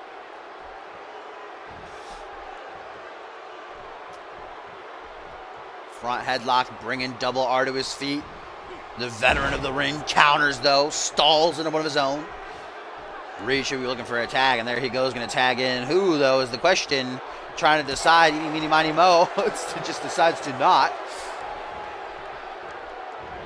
Grabs Seth by the hair, but he's going to go for it here. Looks like a power slam. Oh, Rick Reed. I didn't think he had something in the tank, enough left. He's going to pull it out. All the way slam into the bridge. 1, 2. No, just a 2 count. Ryan Colt taking care of both Griffin Drake and Richard Franco, but Seth Baker had enough in the tank to kick out on his own as Owen Severn moves to the other side of the apron. Allows Ryan Colt to get out before he's disqualified by the referee. Rick Reed still going to try to make the tag here to Owen Severn. The Gumble cause just excluding Colt from this matchup. They're just saying, we got this, fam. Oh, Severn going to try for the pin. He thinks he can get it done. Oh, Griffin Drake missing the breakup. Just a 1 count anyhow as Colt with an inverted suplex to Drake.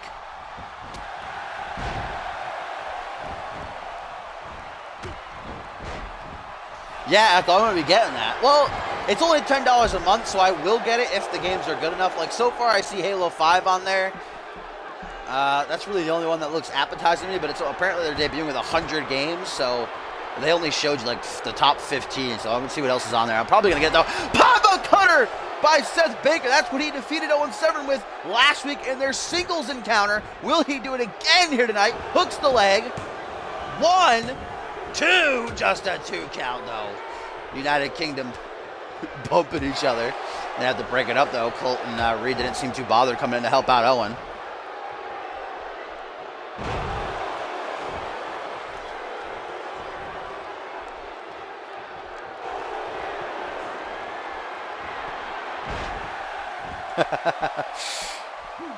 Another cravat neck breaker by the young blood. Obviously some aggression behind him. A mean streak as he chokes out Seth. Looking to pull out another one of those Kinshasas. The shin to the throat, skullduggery. Hooks leg go to Seth. Gonna try to steal it. Only a 2 count though. Rick Reed seems to be no help at this point. Too tired to hurt out on the ring apron. That old age coming to play. Oh, there it is! Skullduggery! This would be some good revenge for Owen Severn. Colt taking care of the United Kingdom. 1, 2, 3. Oh, wow. I thought that was going to be it, especially after Reed hit that fall-away slam on Baker earlier. I really thought that was going to be it, but Seth's staying alive. Oh, my God, what a faceplant. This 6-man tag team match continues on. Griffin Drake recuperating on the outside as Richard Franco trying to give Baker that support to go on. Bow and arrow submission maneuvers cinched in here on Owen. Ryan Colt going to make the save. Colt was tapped out yesterday via that sharpshooter from Freddie Osborne. Griffin Drake beating the hell out of, Griffin Drake on the apron. Richard Franco beating the hell out of Rick Reed right now.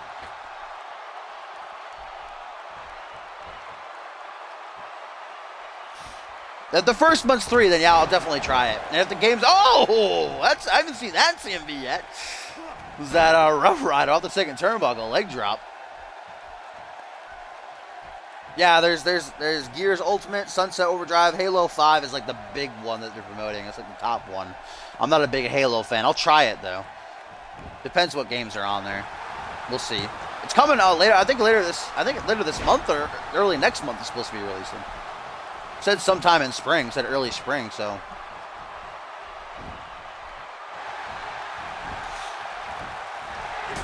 Oh, and so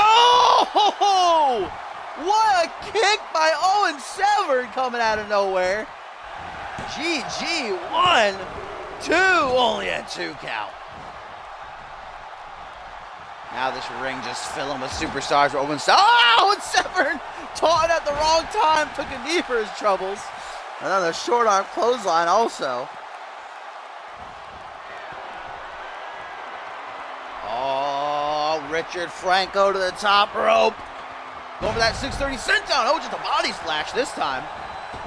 As he goes off the ropes, elbow drop. Oh my, no, what the fuck happened right there? Looks like he caught him with his knees somehow. Yeah, it's supposed to drop with more than 100 games. And they're supposed to add more every... Oh, skullduggery again! 1, 2...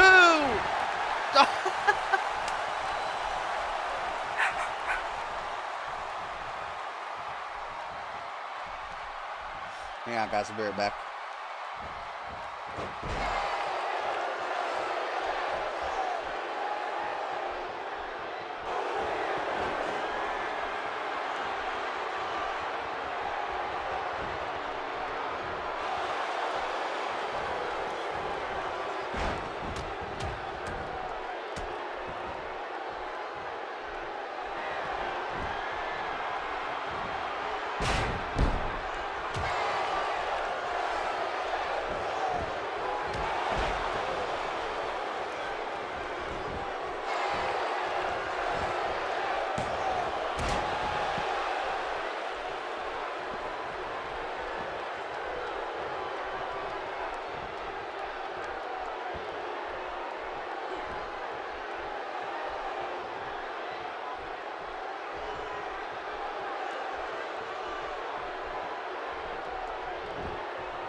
My bad, guys. I had to go make sure someone was at the door. The dogs were barking. Oh!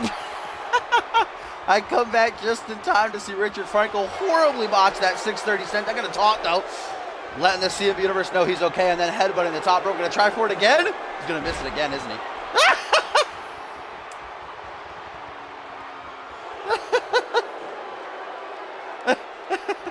Richard Franco says 2 times enough. Just going to go for this. The Billy Goat's Curse, what he used to win that tag match yesterday on Reality Wrestling, but immediately broken up by Owen Severn, unfortunately. Ryan Colt's lucky out the reach, though.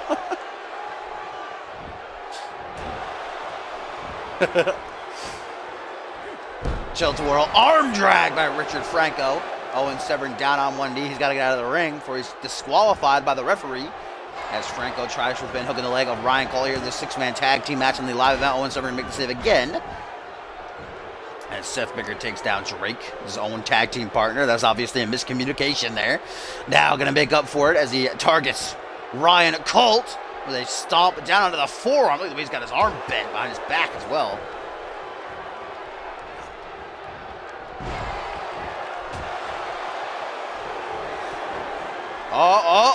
Richard Franco again.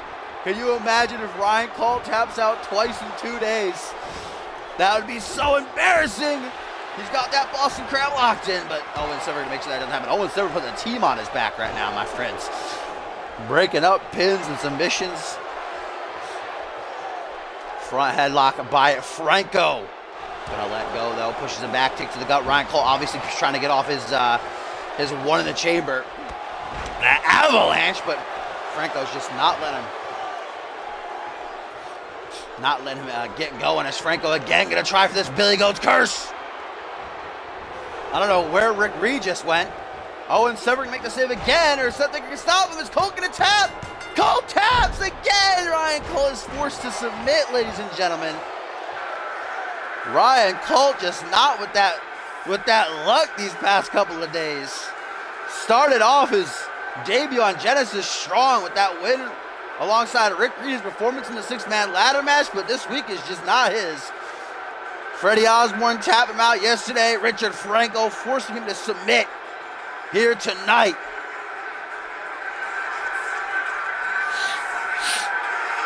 Seth Baker with that momentum heading into his Rising Star title match next week. The United Kingdom beginning to build their way back up the rankings. 2 wins in a row for them now. Rick Reed takes his first loss. Colt got to figure out a way to turn his momentum around. Whereas Owen Severn, I do believe, is going to start competing on NGW. This might be the last time we see him. But there's the finish. Billy Goat's curse by Franco forces the submission.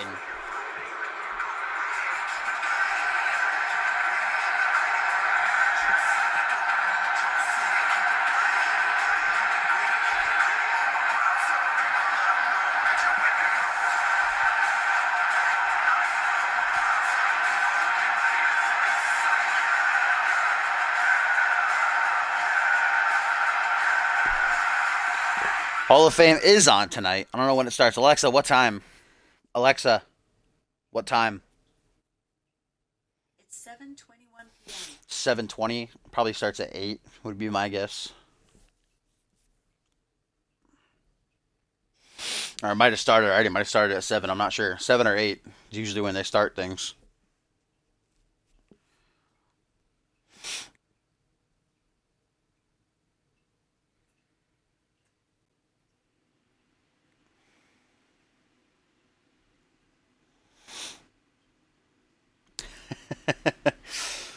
Up next, guys, our final match of the stream. Nikola Ivanovic, the 2-time light heavyweight champion, looking to follow in his leader, Sean Silva's footsteps. The Rise forefront runner, whatever you want to call him, the Big Cheese, the Boss, the Voice. Last week in a huge upset, great matchup, got match of the week. Sean Silva was able to defeat Tim LaFave. And Tim getting eliminated in that 6-man battle royal yesterday on Genesis. He's got this last chance for momentum before the Deadly Games this Monday at Cause and Effect. We've learned that he'll take on Ryan Colt in a first-round matchup. That'll be no easy feat getting past him.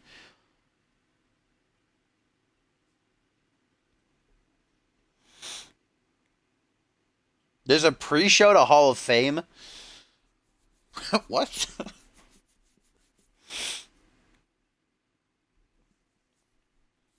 What kind of pre-show could there? What are they going to have some of the Hall of Fames be on the pre-show?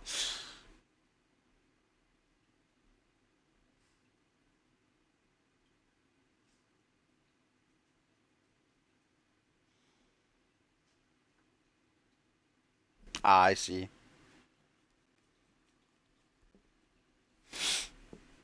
All right, here we go, folks. Main event time here on this live event. Nikola Ivanovic looking for the victory of his career. I mean, just think about it. If Nikola wins this match here, and then Tim LaFave survives the Deadly Games, then somehow dethrones Bob Luger to capture the Alpha World Championship, Nikola could say he has a win over the Alpha World Champion. And even if Tim doesn't do all of that, I mean, still a win over Tim is a win over Tim. Tim, one of the most decorated champions in CMV's history, at the forefront of Friday Night Genesis. Nikola Ivanovic, no slack in singles action. Like I said, 2-time light heavyweight champion. He, along with Sebastian Vachon and Sean Silva, this Monday at Cause and Effect, will battle Kaiba Randy Borton and Bob Luger in that traditional elimination tag team match.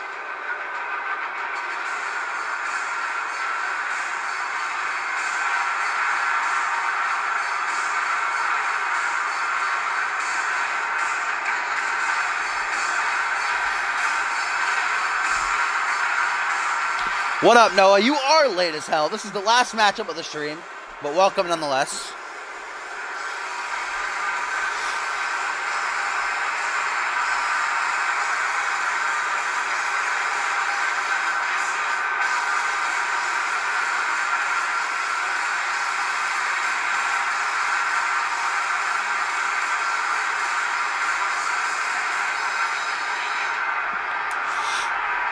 Nikola Ivanovic, the Serbian, ready for battle here. A brawler, a powerhouse to match the old school throwback style of the one and only Timmy Boy, the Timster, baby. Perhaps our next Alpha World Champion, perhaps the winner of the very first ever Deadly Games tournament in CMV's history. This Monday at Cause and Effect, we'll find that out. Tim cleared of his concussion at 100%, looking for that last bit of momentum, or Nicola could perhaps render him injured yet again. Tim cannot risk that. He better be careful here in this one.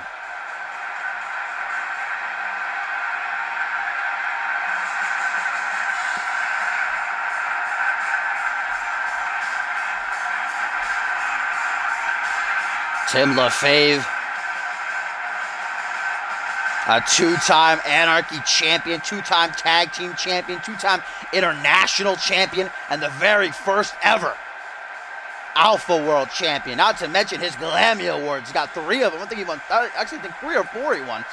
Of course, the 4th annual Glammy is just upon us, immediately following Cause and Effect. They'll be posted on the site, so if you want to vote for your favorite superstars, you want to see Tim win 4 Glammys again, make sure you're registered so you can vote.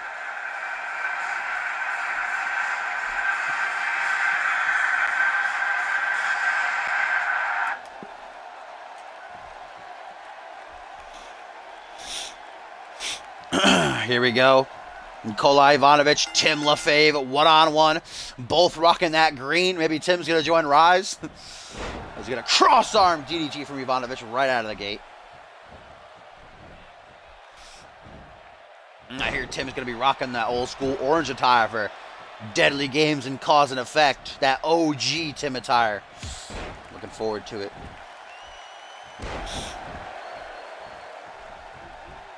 Maury, did you really just ask that? Yes, have you not won one? I feel like you should have won one, Maury. I mean, you've been here for 2 of them, 2 of the Glammy Awards. Or you at least been nominated. As Nikolai Ivanovic has the early advantage here on Tim. Oh, the neck crank. Oh, brother. What a maneuver. Tim LaFave somehow surviving that brutal, devastating neck crank as now Nicola's at a mighty roar and right back some brutal fists straight to the face. Tim, what are you doing? Wake up, please. Dragging Timmy Boy towards the center of the ring. Oh, brain chop.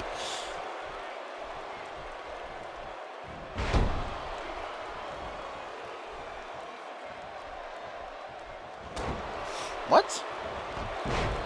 There's like 15 different categories for the Glammys. Clothesline by Nikolai Ivanovic quells a rebellion by Tim LaFave here early on in this matchup. LaFave, maybe this is some sort of strategy to let Nikolai beat him down. I think he's got the upper hand because now Tim's coming back. There's that strength. Deadlifting Nikolai up off the canvas for this gut-wrench suplex.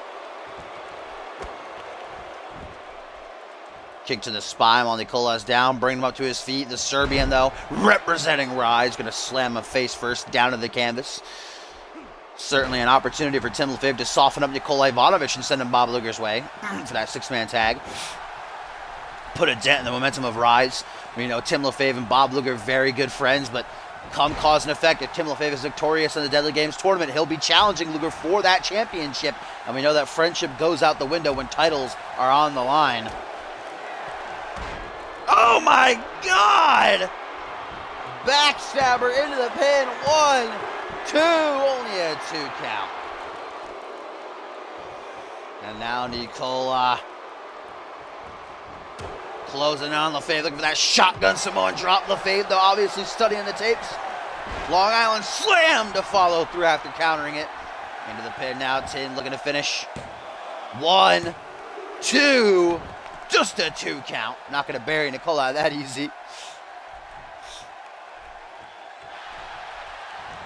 And now LaFave. Oh, Timmy Boy that tips to the CMV veteran. Perhaps our next Alpha World Champion. Looking to show Ivanovic how it's done. Going for the go down cyclone, but no, Nikolai's having none of it. Stomps out the quad now. Capture, suplex. Tossing Timmy Boy overhead. Ivanovic letting us know he's still alive and well. Mighty Roar let out yet again. Ivanovic cracked to the jaw one more time. Lung blower. Double knees to the spine. I heard the crunch over here. Into the pin. Will this be enough? No, Nicola unable to get the win. Gonna try for it again. Gotta admire Nicola. He doesn't waste any time. Wastes no time more than he has to. As this time, it looks like he's gonna get it. Shotgun Samoan drop inbound. What a win this would be for Nikola Ivanovic and Rise as a whole. Oh my God, he almost got it too. That was so close. The two-time light heavyweight champion arguing with the referee, John Cone here. He thought that was it. I thought it was too, but unfortunately it was not. The refs call his final now. Ivanovic, he is not a high flyer. Realizing he had to hit something really big, something unique here to put down Timmy Boy. Body splash. And now grabbing Tim's arm and crushing it against the canvas. Bringing Tim up to his feet. They're going to stay in control. Goes for the jumping cut of Lefebvre. Wrong time to taunt, my friend. European uppercut by Nicola. I think Tim is going to try to mount a comeback there. Get the CMV Universe behind him. I'm going to screw himself over. Wrong time. Goes for the hook. Tim counters for the forearm smash. Lefebvre going to go for it. Forearm smash. Kip up. Inverted atomic drop. We know how he finishes off, my friends. That scoop slam. Trying to finish is Timmy Boy as he goes for the Long Island Slam a second time. Going for the feet. Nope. Tim launched back. Double boots to the chest. Maybe Tim was going to try for his MTA, that sharpshooter he uses very rarely. Back elbow. Oh, Tim, there it is. Yep, there it is. Oh, but might be a rope break though. Wrong, bad positioning by Tim. Bad positioning by Tim. And as Tim is a CMV veteran, I expect better from him there. He just screwed himself over. Nicola lucky though, belly to take down Lefebvre. In the corner, Nicola obviously tired. Gas tank obviously running on empty. As he brings Lefebvre to his feet. Maybe a third lung blower. No, Michinoku driver vintage match ender here in CMV. Will it be enough to end this one? 1, 2. Just a 2 count. Yeah, you want Stan to come back, have another 7-month reign, Maury? You missing those 2-minute squashes? Oh, there it is. Third time's the charm for Nicola Ivanovic. Third time's the charm for the 3 count. 1, 2. Oh my God, the resolve of Tim, man. He is not going to lose on a live event to a rookie. Especially with cause and effect closing in. Jawbreaker by Ivanovic. I did not expect Nicola to put up such a fight here, man. He's been dominating Tim for the better part of this matchup. Tim getting little spurts of offense here and there. But Tim's having this much trouble with someone like Nicola. Not that Nicola's a scrub or anything, but obviously young in his career. How is he going to fare against Ryan Kent? This Monday, beautiful Falcon Arrow. I believe Nicola countered a Coney Island Cyclone attempt as well. There we go. You gotta believe if Ivanovic gets this off with Sean Silva and Vishon surely watching from home. What a win this would be in the career of Nicola and for Rise the whole. Shotgun Samoan drop again. 1, 2. No! Oh God, Nicola, I can't believe it. He's pissed. I don't blame him. Holy shit. Nicola banging his fist into the canvas, screaming, yelling at the referee. And all that complaining, all that lollygagging gives Tim the opening he needs. Thrust kick by the man whose motto is against all odds, he will not die. I think he's better than ever since his injury. Oh, leg drop bulldog by Ivanovic, though. Tim just can't seem to get going in this match as we get a beast bite cinch. Nicola says, I'm going to resort to submissions. Going to try to force Tim Lefebvre to tap. I don't think Tim has ever tapped in his CMV career. Will tonight be the first time ever that beast bite is locked in tight, ladies and gentlemen. No hope for a rope break. Tim's hand is hovering. No, Tim's not going to tap. Are you kidding me? Tim is never going to tap. Knee to the back of the head and a punch to the face. Tim to his feet. Belly to belly as Nicola was going for a hook to the jaw. Tim looking for that big comeback. Hooks the leg. 1, 2. Oh, not even a 2 count. Jeez. Soccer ball kick. Nicola absorbs the blow. Back to his seat. He's pissed. Oh, going for the lung blower 4th time. Tim says, my back feels good. Thank you. You cracked enough. There it is. This time he turns him away from the ropes. MTA locked in tight. Middle of the ring. Nowhere to go. And Nicola is forced to tap out. Tim Lefebvre with the comeback of the century, man. What an effort, though. What a showing by Ivanovic.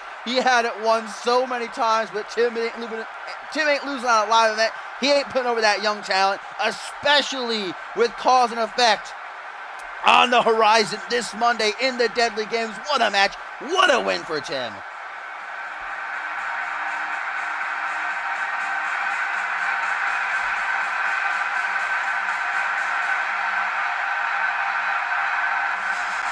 Tim LaFave with that super Tim comeback, ladies and gentlemen.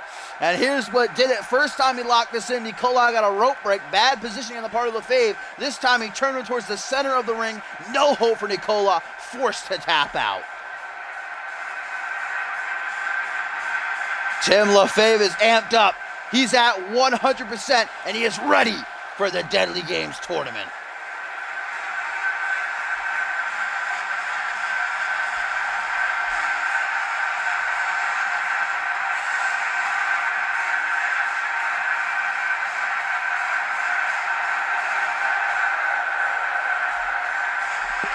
Tim LaFave says peace to the CMV universe as this live event comes to an end, and so does the stream. As always, my friends, thank you for joining me. Cause and Effect is going to be on Monday, guys. Not going to be on Sunday because of WrestleMania.